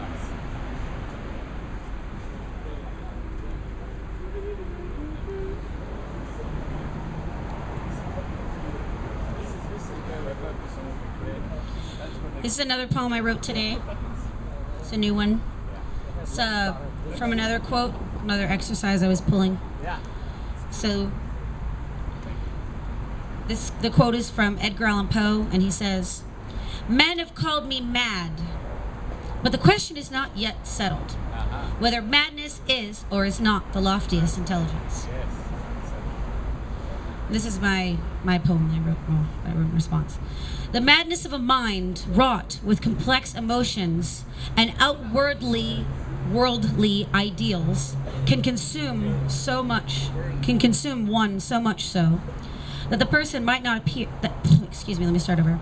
The madness of a mind wrought with complex emotions and outworldly ideals can consume one so much so that the person might appear insane to the most mundane of humankind, but brilliant to the thinkers of the time, even though their peers might think them a bit strange. But within this process of thought and expression, your mind can spiral into a whirlpool of transcendent happenings that even the most loyal and understanding of your human encounters find you a bit mad, except when you are right. Thank you.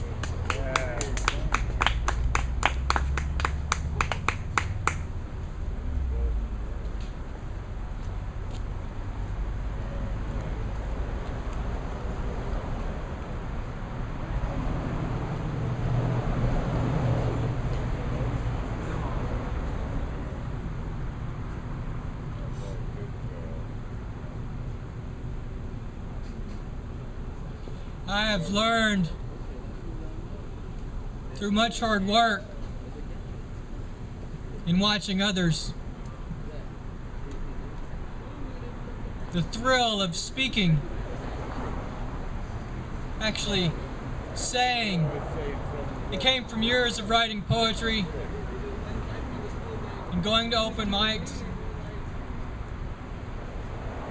And the more I practice the work, the more I perform, the more I play, the more poetry I make, the more I realize poets do themselves a disservice by stopping at the word poet. In our sweet random acts of kindness, in our gestures of this and that as we give away ourself, our art, our painting, we play with musicians, we gather strength from musicians, we are musicians. Our words are songs, and our songs have meaning. And we each know when we are speaking most aptly and correctly and poetically, it is the song of life. I'm mistranslating here, John. I have bowed strings with my hands across myself. I have tapped on the chest of my drum.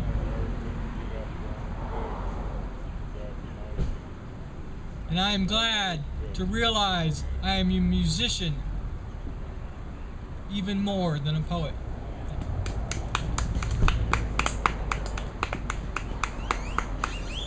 Yeah. But he plays guitar. When I play guitar, maybe that's cheating. I don't know. I was confused about all that. See, if you do play guitar, then by definition you're a musician. If you just run your voice off, then obviously you're just a poet. I'm happy with that. This one's about someone who's singing in the room right now. I mean the open air room right now. Just look around, see if you can locate who it might be. Living on a bicycle in the green belt of Austin. He arrives, regular as church, every Tuesday night open mic. Sits and drinks a can of beer, smokes and sometimes listens, only very rarely responding, more often absorbing the atmosphere. Deprived of home here, homed in good company, bearded he, eyes silent candlelit stories, vigils, privation, washed out creeks, sleeping bags stolen, wage war upon, yet drinking in palm as water for his hot soul. No names are necessary, he's drinking in as solitary, witnessing sufficient in green plastic chairs to brave cold and wet and nights when stars were grey. We are circle, we are candle, we are shaker, we are speech. He agrees to be within reach, knowing one night he will flame into speak. Until then, he takes books to read from our Tuesday night free library. In the green belt, by kerosene lamp, he will walk the pages of stories he picked from the tongues of the past. He will cycle his residence, homed in the words of all of us present, dreaming, listening, in.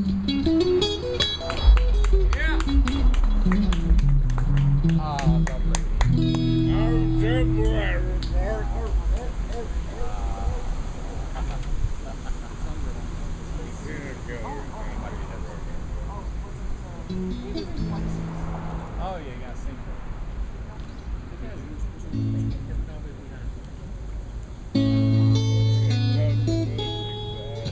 I love the Beatles.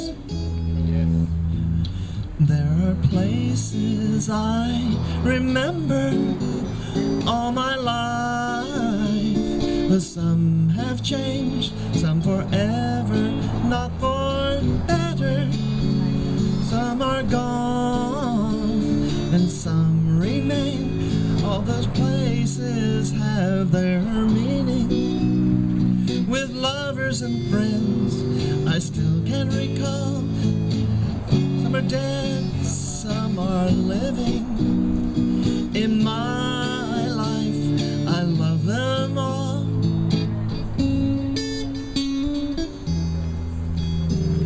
But of all these friends and lovers, there is no one compares with you. And these memories lose their meaning when I think of love as something new. Though I know I'll never lose affection for people and things that went before, I know I'll often stop and think about them. In my life, I love you more.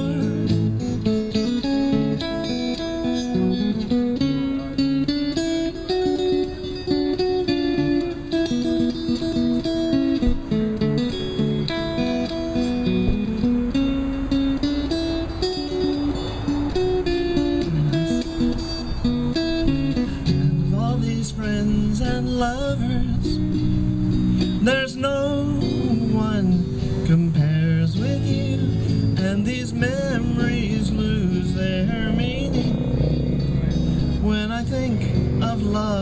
as something new. No, I'll never lose affection for lovers and friends that went before. I know I'll often stop and think about them. In my life, I love you more.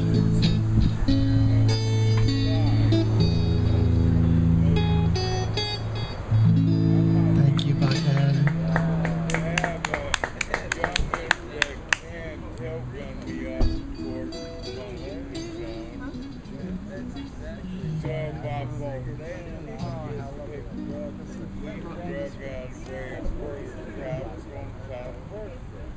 Thank you, Ben. I'm going to read one extra that I've done before. To be. By the way, there's actually 3 2s in there. The number 2, the T-O, and the 2-O-O. And the title is T-O-O-B-E-E, Austin. To be Austin. To be or not to be an Austin artist inside the heart of Texas, sharing creativity wherein individual talents that germinate within the core composition of clear artistry. So unique it blesses spring minds alight the Austin atmosphere of crystal insight. To be or not to be. This Austin star, sparkling bright, adorth the stage of histrionics, that elocution of harmonics in the universe inheritance that lays deep inside the soul's evocative resonance. To exist beyond the shell, to be an artist's destiny. To be or not to be. Duo songbirds in love, where 1 + 1 levitates Austin's duet harmony upon Texas heartbeats, to step in life together, to heal together within this fresh air rejuvenation of Austin atmosphere, where 2 as 1 must reveal a spring-spirited Austin so alive inside germination. The American atmosphere, to be American, pollinating a heart of Texas, to be a blossom in Texas, an Austin atmosphere bouquet, to be found alive in Austin, within the communicated open air spirit where America heals, within an Austin American family, hand in hand as neighbors. Arise, America, to be Austin inspired American atmosphere, to be Austin atmosphere that germinates minds into fruition. Thank you. Yeah. Thank you.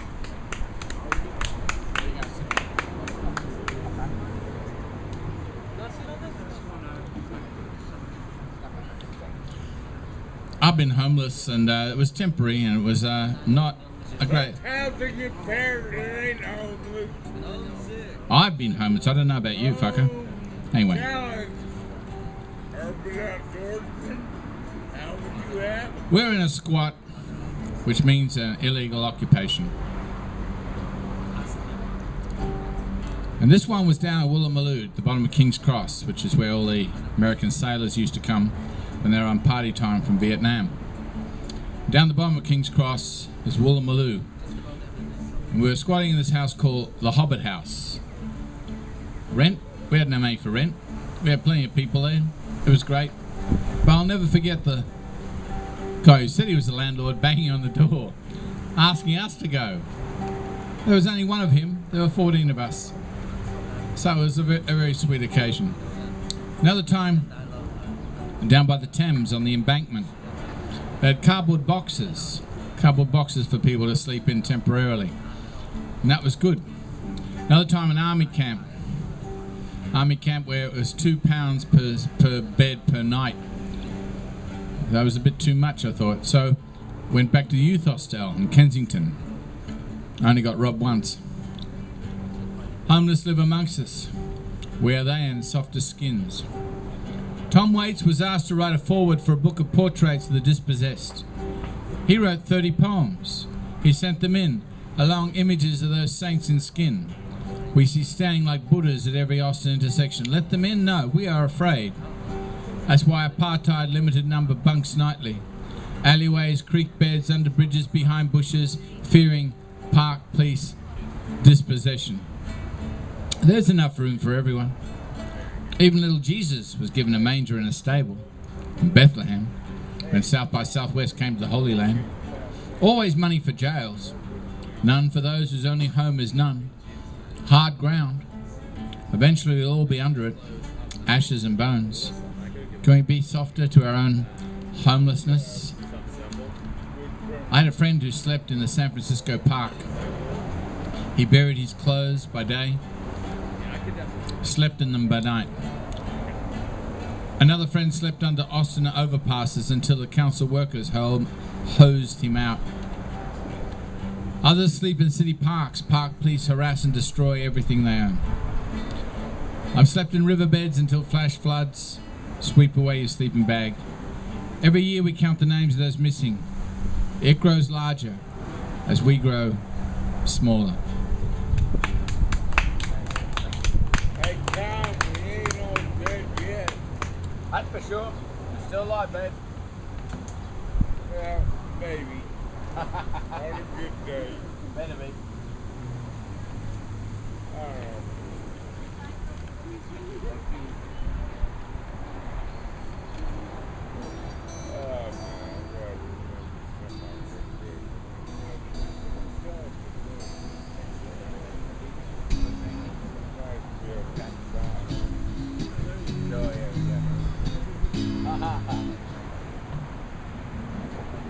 Okay, this is a story while you're doing the Beatles thing. Okay.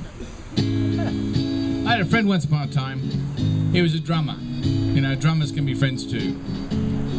He was also a film star in Australia. He was in a film called Smiley. Anyway, he went off to London in the 60s. And he was drumming for a while with a band called the Bee Gees. The Bee Gees came out from Manchester to where I lived in Brisbane, and they played at Maya Shopping Mall. And I remember seeing them when they were 14 and 16 with pimples, just fresh from Manchester, playing their little hearts out. Coal mining disaster in 1941. And later on with a quavering voice they'd be millionaires. And anyway, my friend went with them, drumming for them, and I really wanted to go and see them because they were recording at a place called the Abbey Studios. Now we all know the Beatles were the centre of Abbey Studios, and it took many years before I met someone who actually worked there and said it was a very difficult place to work in. They hardly paid you any money, and they demanded long amounts of loyalty and many hours of work. Anyway, I went up through the outback, went up to Darwin, slept on the beach, was going to go through the hippie trail to London. Except for two small things, money and passport. Apparently you have to have this if you cross borders. I was young at the time and I thought, well, everything should be free, man. Everything should be... Well, there's a slight amount of disagreement there when the authorities said, no, you've got to have money and a passport. Years later, I'm down the south of London. I meet this girl and she's just finished working for Apple. I said, what was it like? Did you meet the Beatles? And she said, yeah. Ringo used to come in sometimes and Paul came in quite a bit checking on the money. He was that sort of guy. And I said, what was it like working for Apple in Abbey Road? And she said, it was really hard. I had to commute a long way and my pay was small. They regarded working for Apple as sort of like the pay itself. They wouldn't give you much at all. But despite that, a lot of people stayed there. She told me this story of the woman who worked in the cafeteria. And other bands recorded at Abbey Road Studios. A band called Oasis, I don't know if you ever heard of them. Very big in England, very big. They were the sort of new Beatles. They did a song called Wonderwall, Where Were You When I Was Getting High, was their big hit. And apparently they were sort of frisky little people, and they had a food fight in the canteen. And the woman in charge of the Apple Studios canteen made them clean it up. Now, big pop stars, right? Fantastic. Cleaning up their mess. It was just like bringing it all down to ground. And whenever I think of Paul McCartney and the Beatles, I just remember Oasis cleaning the mess off the Abbey Road cafeteria floor.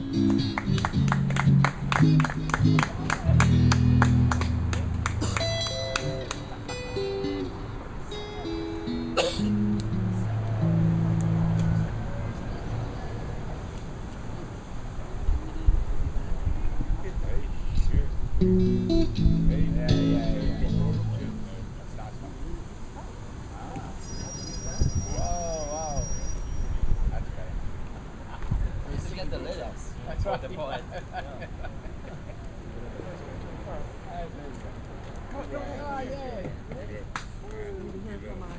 Yes, leader. Looks like a new poem. For those of you who've just joined us in the audience, we're here every Tuesday from 6 to 9. This is a poetry, music, comedy open mic. If any of you are interested, you're welcome to hop up here. There's no sign-up list. Come as you will. If you brought something with you, if not, if you want to come back, we're here every Tuesday. There's also one on Friday, same time. But if you're busy on Tuesdays and Fridays, there's Hot Mamas on Sundays, hosted by my best girl, Melanie Rose. Yay for Melanie. Let's give a hand for Melanie. But it's not next Sunday.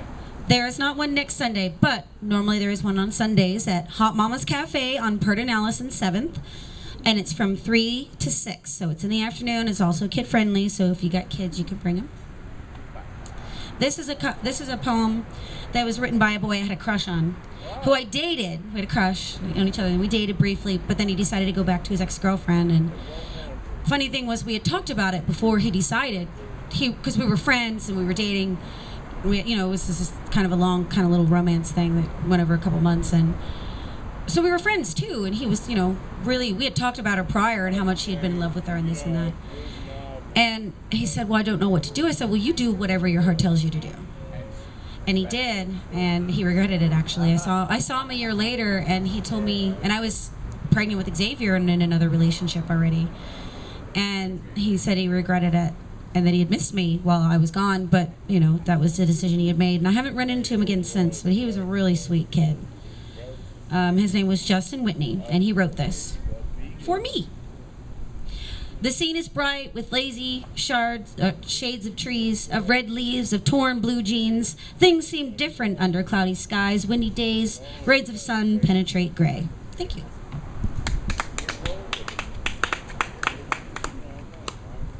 And that's from 2001, by the way. That's what you get for giving somebody a good advice.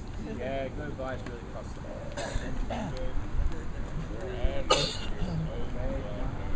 Some more Lennon and McCartney. Oh, yeah. John and Paul. I'll be back. The Arnold Schwarzenegger song, as Bogdan told me.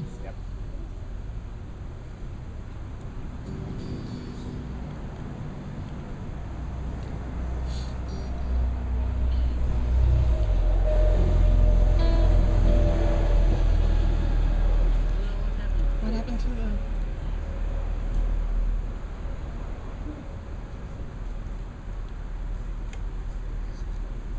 Is our connection here?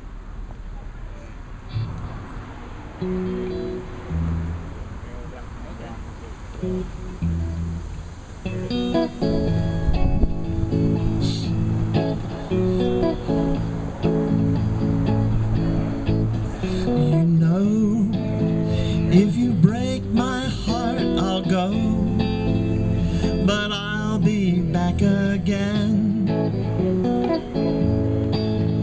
'Cause I told you once before that I came back, I'll be back again. Say goodbye. Sorry, I always goof that one up.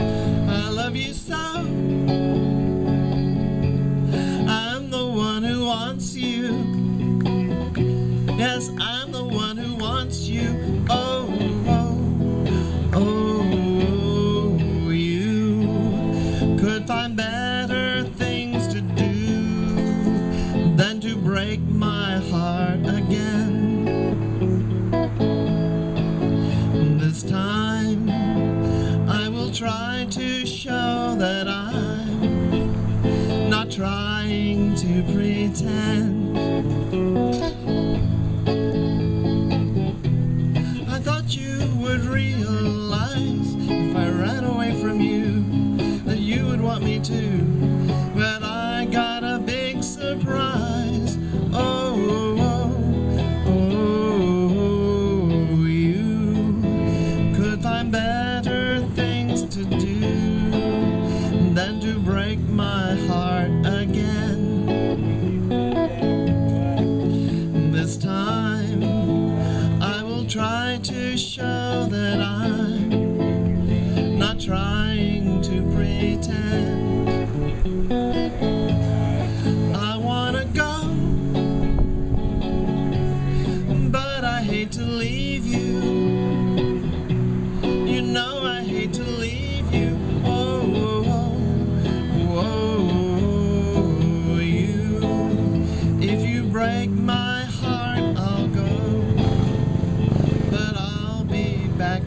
again. See if I can get it right this time.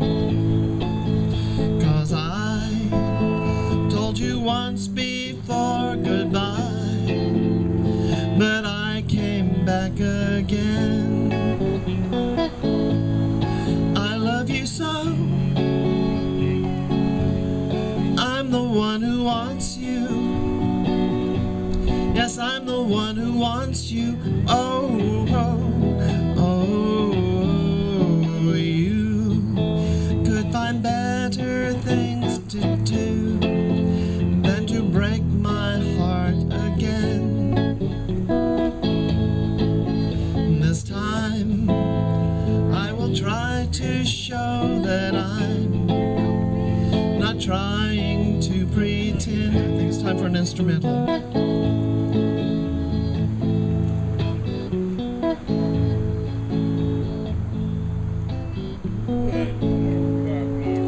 Yay.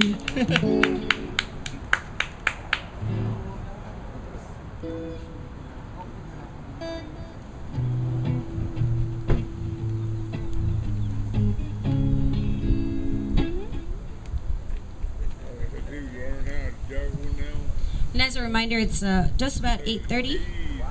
So I know, time passed very quickly today, and we didn't have a lot of people here. The weather made it, I think, very enjoyable and peaceful. So it's 8:25. We got about 30 minutes left. So if you haven't gotten up here and are waiting for your chance is now. Please come up. I wrote this poem for Justin, the guy who I just read the poem that he wrote for me. So I wrote this for him. This is also from 2001. His smile shines like a star, brightens up the room inside of my soul. His hands are like the clouds, his touches like lightning strikes, sending electricity that shocks my body, sending fire in my heart. His kisses are like soft rain falling on the ground, bringing peace to my mind. Thank you.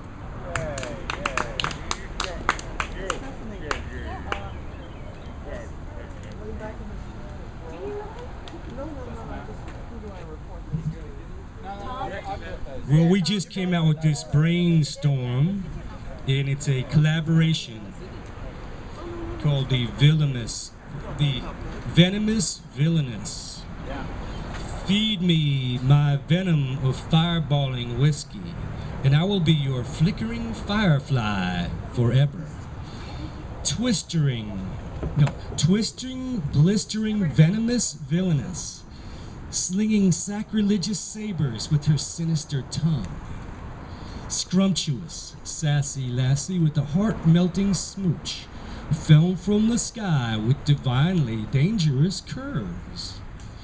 Sacrilegious shrieking siren that shreds your sense of sanity. Snow blinds the sloshed snow leopard as her fangs shred the fender of Snowman Land. Hissing at the space-bound sea scorpion, waiting for the saber tooth to emerge from extinction.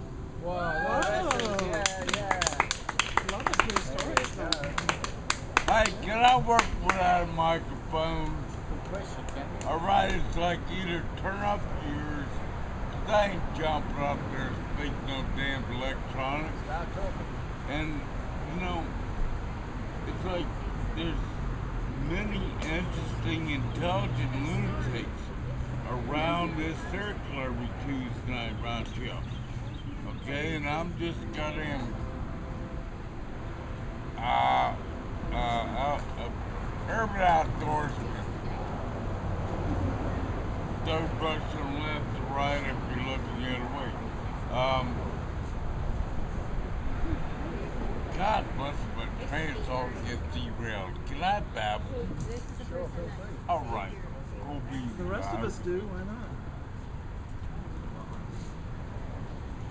Good, you know, that's really joy when you get somebody's attention and you don't really have to use some electronic eardrum warbling mic and amp for it, you know. Some things, you know, like if you got a big venue are cool, but, you know,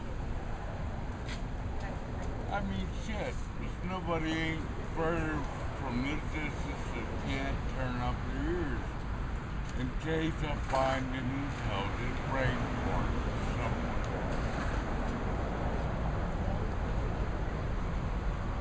And, you know, although you read a lot, you know, of your stuff, some of it you do straight to the micro of the heart, honey.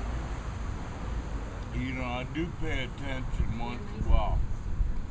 Man, you do real, you got my good, well, thank you, for trying.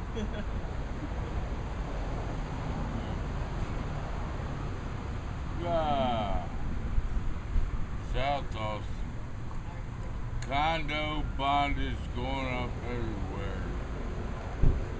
Little old houses that were there, and then they kind of leveled it.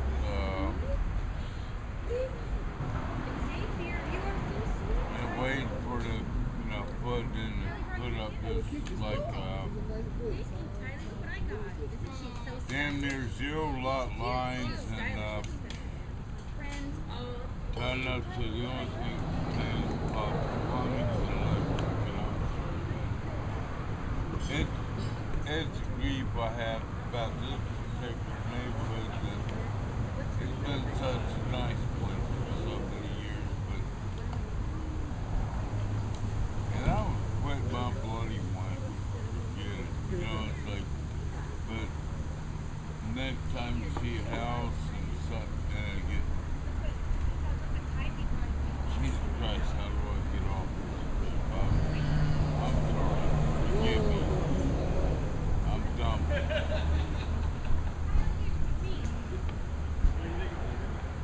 You know, before I had bravery to get up, I thought I had a couple things on a mental postcard that, you know, wanted to run by.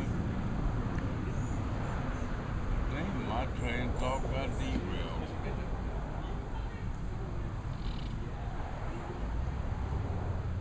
Twice a day. For myself. My name is Monk, and you are again? Louise. Louise. Louise. Yeah. Please. And Thom, this gentleman is and I'm probably crossing a guy named 17 now, but they payday, but I haven't quite made 17 and a half. Which might mean I have to sit down and study, ride my bicycle.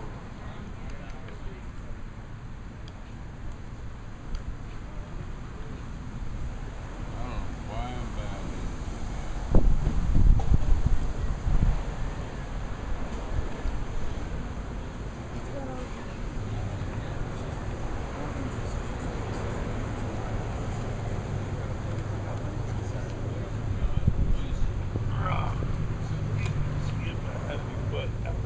Alright, well thanks, Monk. Hey, thank you for doing what you do. Right. I'm just an audience and a rather fucking people at the time.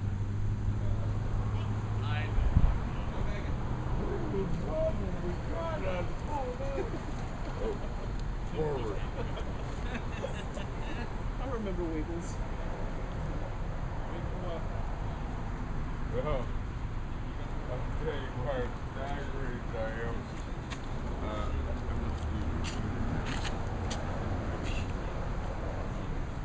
So guys, I have a new friend. Look at this. Tylee gave it to me. This is Tylee the kitty. Say hi now. Tylee even sewed a little hat on for me and 2 little necklaces with little charm that says friends on it. This is awesome. Thank you, Tylee. Awesome. All right, this is another poem I wrote probably about 2000. The smoke and the flames burns my eyes sometimes, but it always becomes clear after a while. I've become very slow in my old age, making ever so slightly to keep things in my view. The bird's view from that tree runs by so quickly that tomorrow comes sooner than yesterday, and today seems to last forever. I know I wrote this poem as an allegory for something else. I still have not remembered what it is I'm trying to represent here. It's got to be like a door or possibly a cloudy room with a window. I'm not really sure. I'll have to remember, but this is one of my favorites just because of the way I wrote it. But thank you.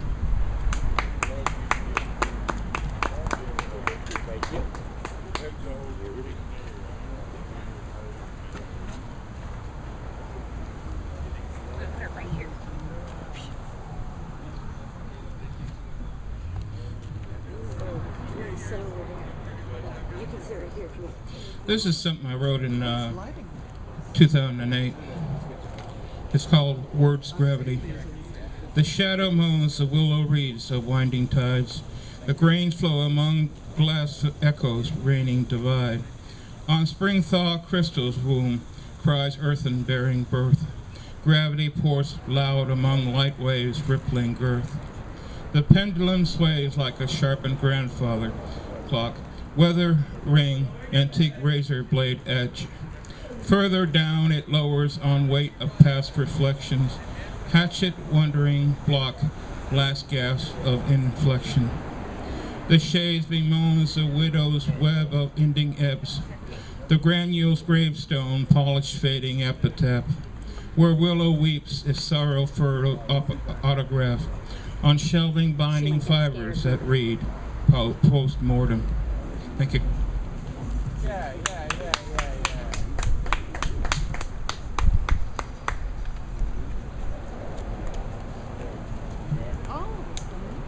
This is a poem to the Full English Cafe on Saturday nights. And when you come into the cafe, there may be a video camera, some mics set up to capture whatever sacred words escape like birds into the night. One by one, actors come disguised as poets, artists, and musicians. Art is on the walls, and words become a soundtrack of response to the astonishing visual feast that accompanies William Blake's quote, "Bring me my bow of burning gold, bring me my arrows of desire." Smiles of fire, a light like butterflies. Time now opens a portal into the possible. Improvisation, conversation, live and living connection enlivens us all. This selected evening we are welcome all bright spirits in, and they sing. The birds are on the inside. Outside the cage, wild birds sound wilder. Inside the Full English Cafe, new worlds appear possible. For one night, tonight, it is, and we are. Thank you, Scott.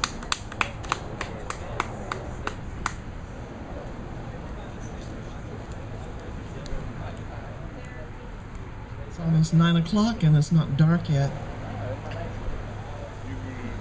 But if it were dark, Hamlet would say, "'Tis now the very witching time of night, when churchyards yawn and hell itself doth breathe out contagion into this world. Now could I drink hot blood." I could have had a V8. Thank you. Actually, I wrote a Monty Python-like version of Hamlet, and at this point in the play, the vendor comes up, "Hot blood, cold blood, black bile, yellow bile, phlegm." That's good. That's right, very good. Yeah. He's a good humor man. Yeah.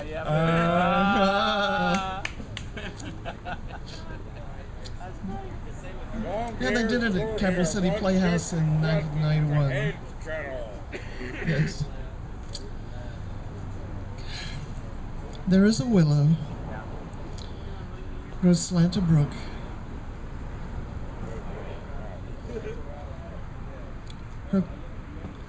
There are crowth flowers, nettles, daisies, long purples, that liberal shepherds give a grosser name, but our cold maids do dead men's fingers call them. There, on the pendant boughs, her coronet weeds clambering to hang, an envious sliver broke, when down her weedy trophies and herself fell into the weeping brook. Her clothes spread wide, and mermaid-like a while they bore her up, which time she chanted snatches of old tunes, as one incapable of her own distress, or like some creature native and endued unto that element, but long it could not be, till that her garments, heavy with their drink, pulled her from her melodious lay to muddy death. Drowned, drowned. Thank you.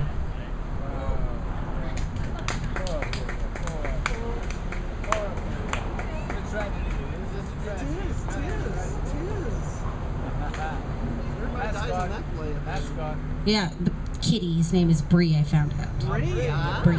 Brianna. Bree for short. It's important. It's my mascot. It's my poetry mascot. Okay, I'm going to read a poem by Edgar Allan Poe from the book called Great Love Poems, edited by Shane Weller. It's one of my favorites to recite, and it's called Annabelle Lee. Yes. In just a second, I'll get you. Okay. Annabelle Lee. It was many and many a year ago, in a kingdom by the sea, that a maiden there lived whom you may know by the name of Annabelle Lee. And this maiden she lived with no other thought than to love and be loved by me. I was a child and she was a child in this kingdom by the sea, but we loved with a love that was more than a love, I and my Annabelle Lee, with a love that the winged seraphs of heaven coveted her and me. And this was the reason that long ago in the kingdom by the sea, a wind blew out of a cloud chilling my beautiful Annabelle Lee, so that our high-born kingsman came and bore her away from me to shut her up in the sepulchre in this kingdom by the sea. Sepulchre? So, what? Sepulchre. What? Sepulchre. I can't even say it. I'm kidding too. The angels, not half so happy in heaven, went envying her and me. Yes, that was the reason, as all men know in this kingdom by the sea, that the wind came out of the cloud by night, chilling and killing my Annabelle Lee. But our love is stronger by far than the love of those who are older than me, of many far wiser than me. And neither the angels in heaven above, nor the demons down under the sea, can ever dissever my soul from the soul of beautiful Annabelle Lee. For the moon never beams without bringing me dreams of the beautiful Annabelle Lee. And the stars never rise, but I feel her bright eyes, but I feel the bright eyes of the Annabelle Lee. And so all the night tide, I lay down by the side of my darling, my life and my bride, in the sepulchre. What? Sepulchre by this. I can't. What? Sepulchre there by. It doesn't even look like it's spelled, or sound like it's spelled. In a sepulchre there by the sea, in her tomb by the sounding sea. Thank you. I gotta look that up phonetically. Thank you. Sorry. Okay, you ready for paper? Say tomb. It's the funny. I don't speak English either.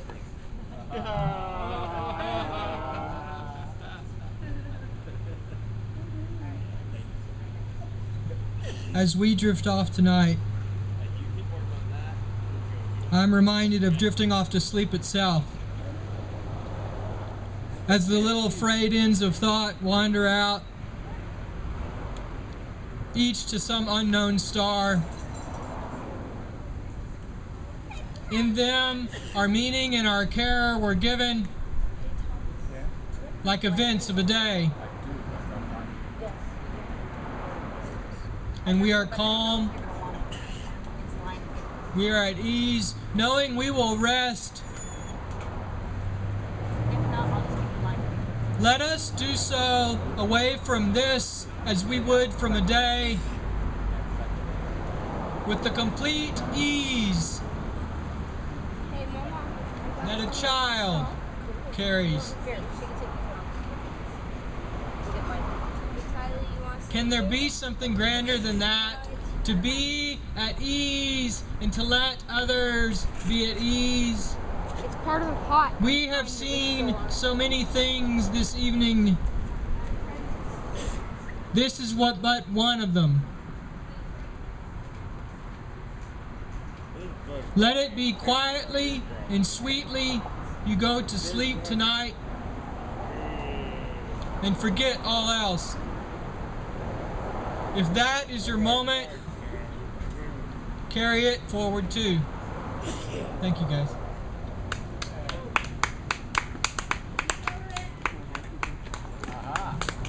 We've got another collaboration from Rick Tones. Frostbitten, devoured by the cold, lost in the sorrows of the dark lagoon. My heart bleedens with melancholy sin. How could mediocrity so crudely reject me? When you refused my gift, insensitive ingratitude, you made me feel whole. I thought it was real. I gave up my bad habits. In my sailor mouth, outgrew my sailor mouth tongue. But the snow leopard still blinds me toward my fireballing whiskey days. Wow. Great.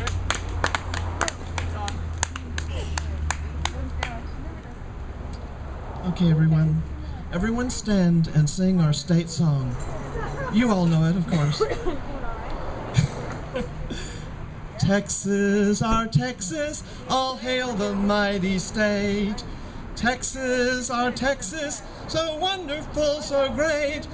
God bless you, Texas, and keep you great and strong, that you may grow in power and worth throughout the ages long. You don't know the state song? That's terrible. That is actually the state song of Texas. Nobody knows it. I want to go home with the armadillo. Good country music from Amarillo and Abilene. Sing it, Bogdan, sing it. See, no, that's the state song. That's the state song.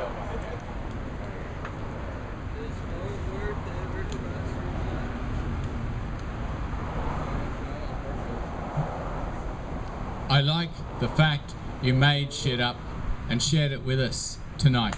I like the fact that you were brave enough to try. I like the fact that you absorbed and smiled.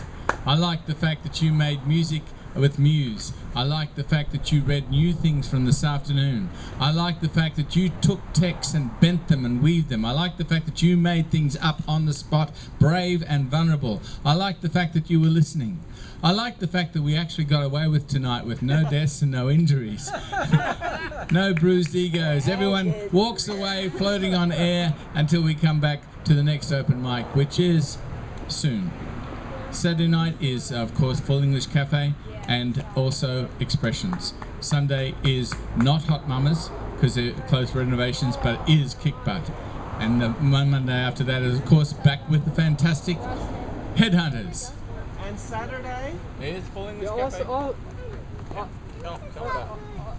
Saturday's Full English will probably be a lot of music. Yeah, If like you want to come, Expressions tends to steal a lot of our thunder because a lot of the poets go to the Expression show out at the Baha'i. But Full English is still live and well, and it tends to be lots of music jams, wordplay, everybody pulling it all out, and it's a blast. So it's also a round robin open mic sort of thing like this, which is completely open for song and play and general goodwill. So come on out.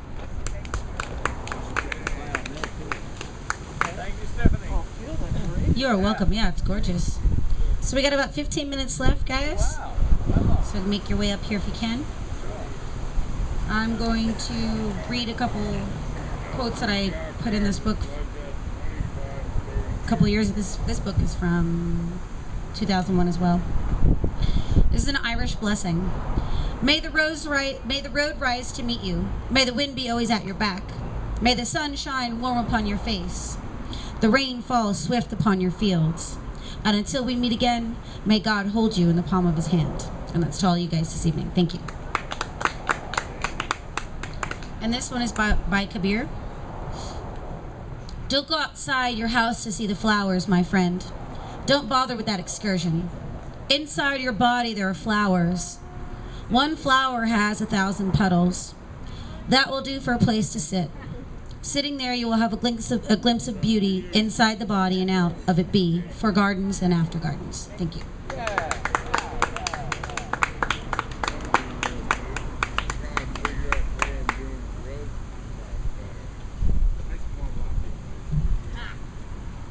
There's a story hasn't been written yet.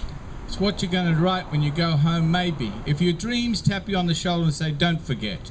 If they say you could be if you want to, but Most of us are silent and obedient. We think the rest of the world is for creativity and we're just made to consume.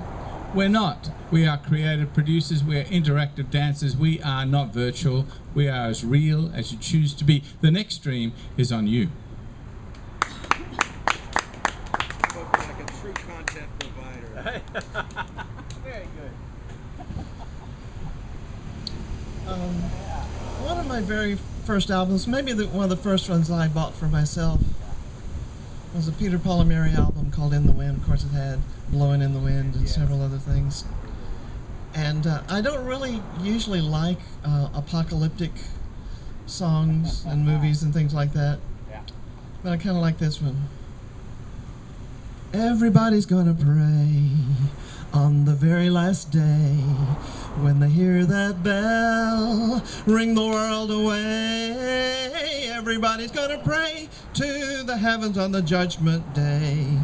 Well, men will see and men will stand. His word will be heeded in all the land. Men shall know and men shall see. We are all our brothers and we all are free. Mankind was made of clay, each of us in the very same way. Get ready, brother, for that day. Everybody's gonna pray on the very last day. When they hear that bell ring the world away, everybody's gonna pray to the heavens on the judgment day. Thank you. Yay, yay. We go.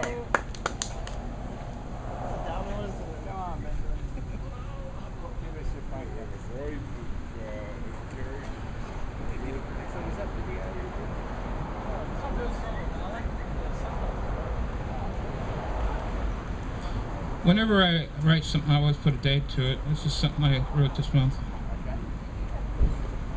What words?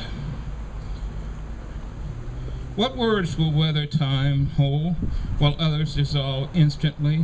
One way forming poetry and song, another adding words to be novel.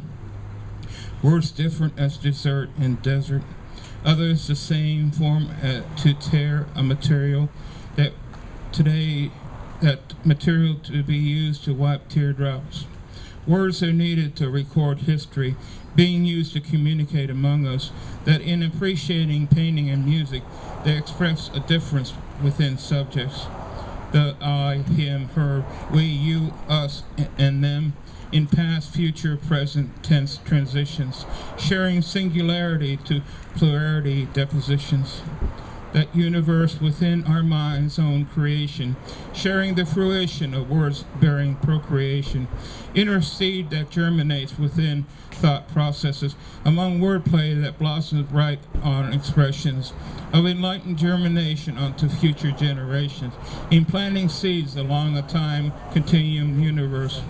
Light your verse within potentials of vivid differentials, to elevate the quill of writing into those core compositions, wherein poetry's birthrights, they feel heartbeats vibration, that resonates inside a persona aura, brilliant difference, claiming histrionic posterity in words forevermore equation, that are set upon a center stage of existence by sentences.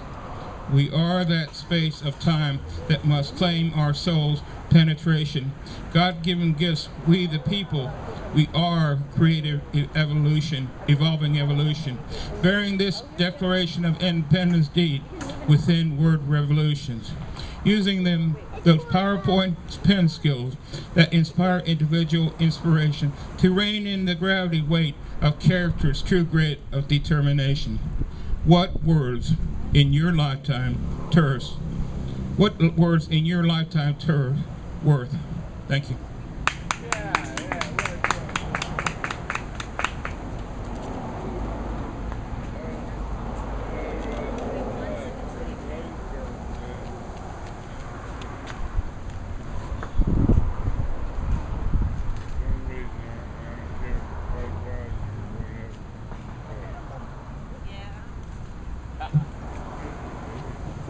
They thought you was dead. Hippies and poetry, they thought you'd buried it pretty well under technology. They forgot that that sort of thinking was Kerouacian. Long time ago, not just digital, but the idea of dissociative imagery. Computers are full of it, of course, but we don't dare speak when they say to us, simply consume. Everyone's got to be PC, politically correct, private computer. But above all, they thought you were dead, but then you start speaking on the mic, and they realize poetry is life.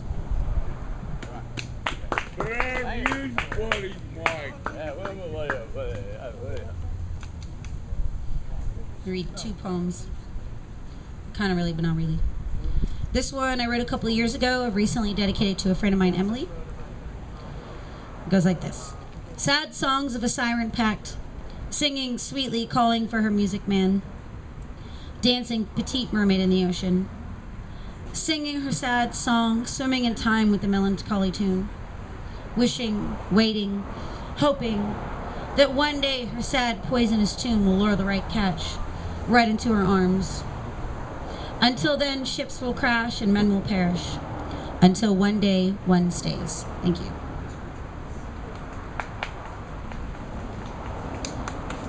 Thank you. And this one I wrote in 2001 for a guy I dated a short period of time. In time space, there is a place where two become one. They form a star never too far from where time really must be. They sit in a tree where all can see the leaves of pure infinity. Behind doors they hide what they feel inside until they find the key that fits in the lock of all eternity. Opens the door and lets the stars shine through. Thank you.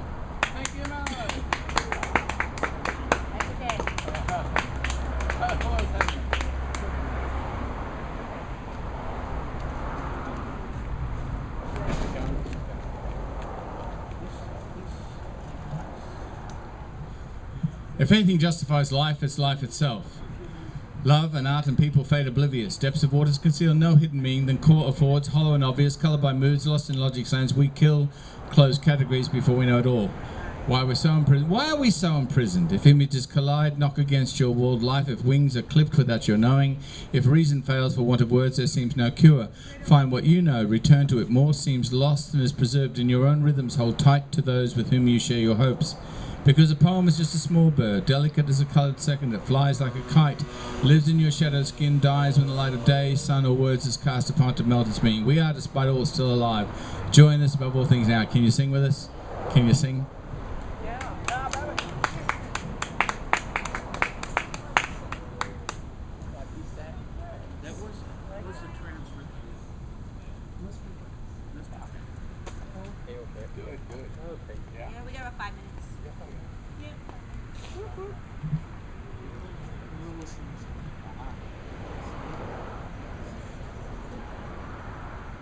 For the last 3 years, I've been unemployed for roughly a half of that. And you'd be surprised at how dark, as in non-light, things may get. And then there are nights such as this, where all around may be night, yet like embers rising from a fire, sparks take to the air. I own these words not at all. I'm sorry, but I'm fully safe, please. Yet I feel responsible for them. I feel responsible for them, for I feel an obligation that they might land gently on your ears.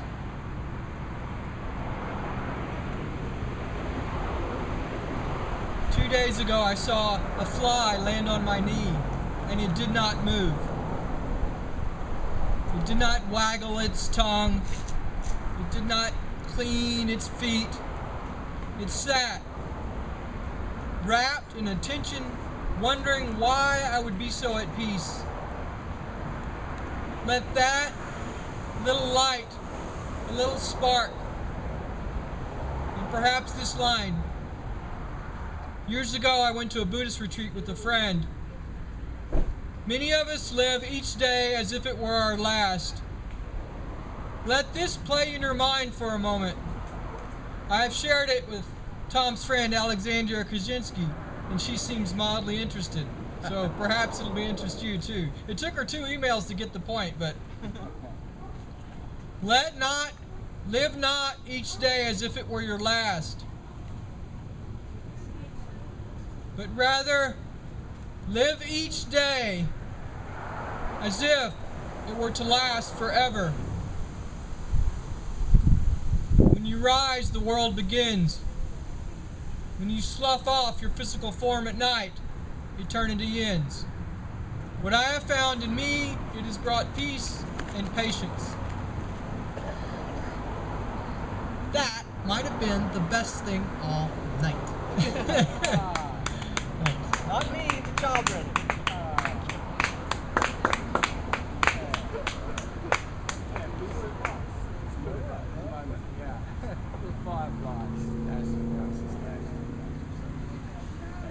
You're welcome. That's perfect. Thank you. Rare that is. Okay. Yeah, here we are. Yep. It's called Just Might Be Surprised. I thought that I was made of feathers. Found the truth, said it was lead. I thought that I would live forever till I found my senses told me they were dead. Now stories feel like moonbeams on my shoulder and I scream out, please help me. No one's there, I'm talking to my pillow, but I keep thinking things will be alright. Now you might say there really is no hope for me, but all I do is try and sing out loud. And if I find there's really someone listening, I'll rush outside of that crowd. Now I don't mind if time leaves me alone. I hope to believe in what's really true.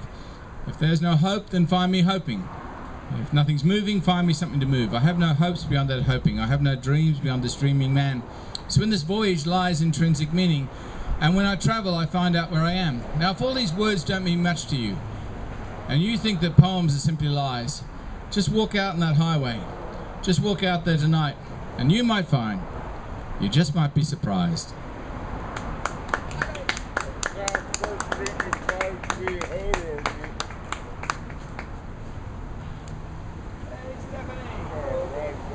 Alrighty, guys, it's 9 o'clock. We did it. We did it. We made it. Treehouse. We did it. We're big girls here.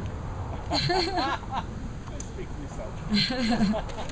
All right, guys. For those of you who just got here again, I see these two. We're here. I know you guys have been looking for us, so we're here every Tuesday, doing the open mic from 6 to 9 through the Ruta Cafe Express. There's also an open mic on Fridays, so it's mostly music. This one's mostly poetry. The one on Fridays, mostly music, is also from 6 to 9. But they're open every day from 11 to 8. 7 till 8 or something like that. So,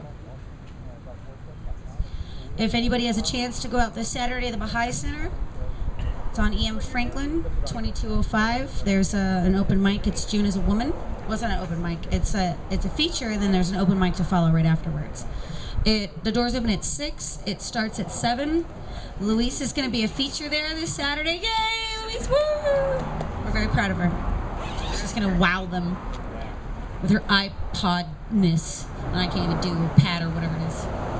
I'm still writing in books, and she's got an eye something.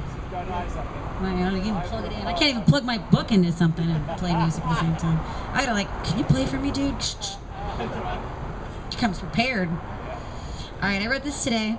It's the last one I'll read, and we'll lock it down. If somebody else wants to get up real quick, you feel free, but we gotta lock it down. So, the push and pull of the emotions I have dwelling within my heart, wax and wane like the pull of the moon on the ocean's tides.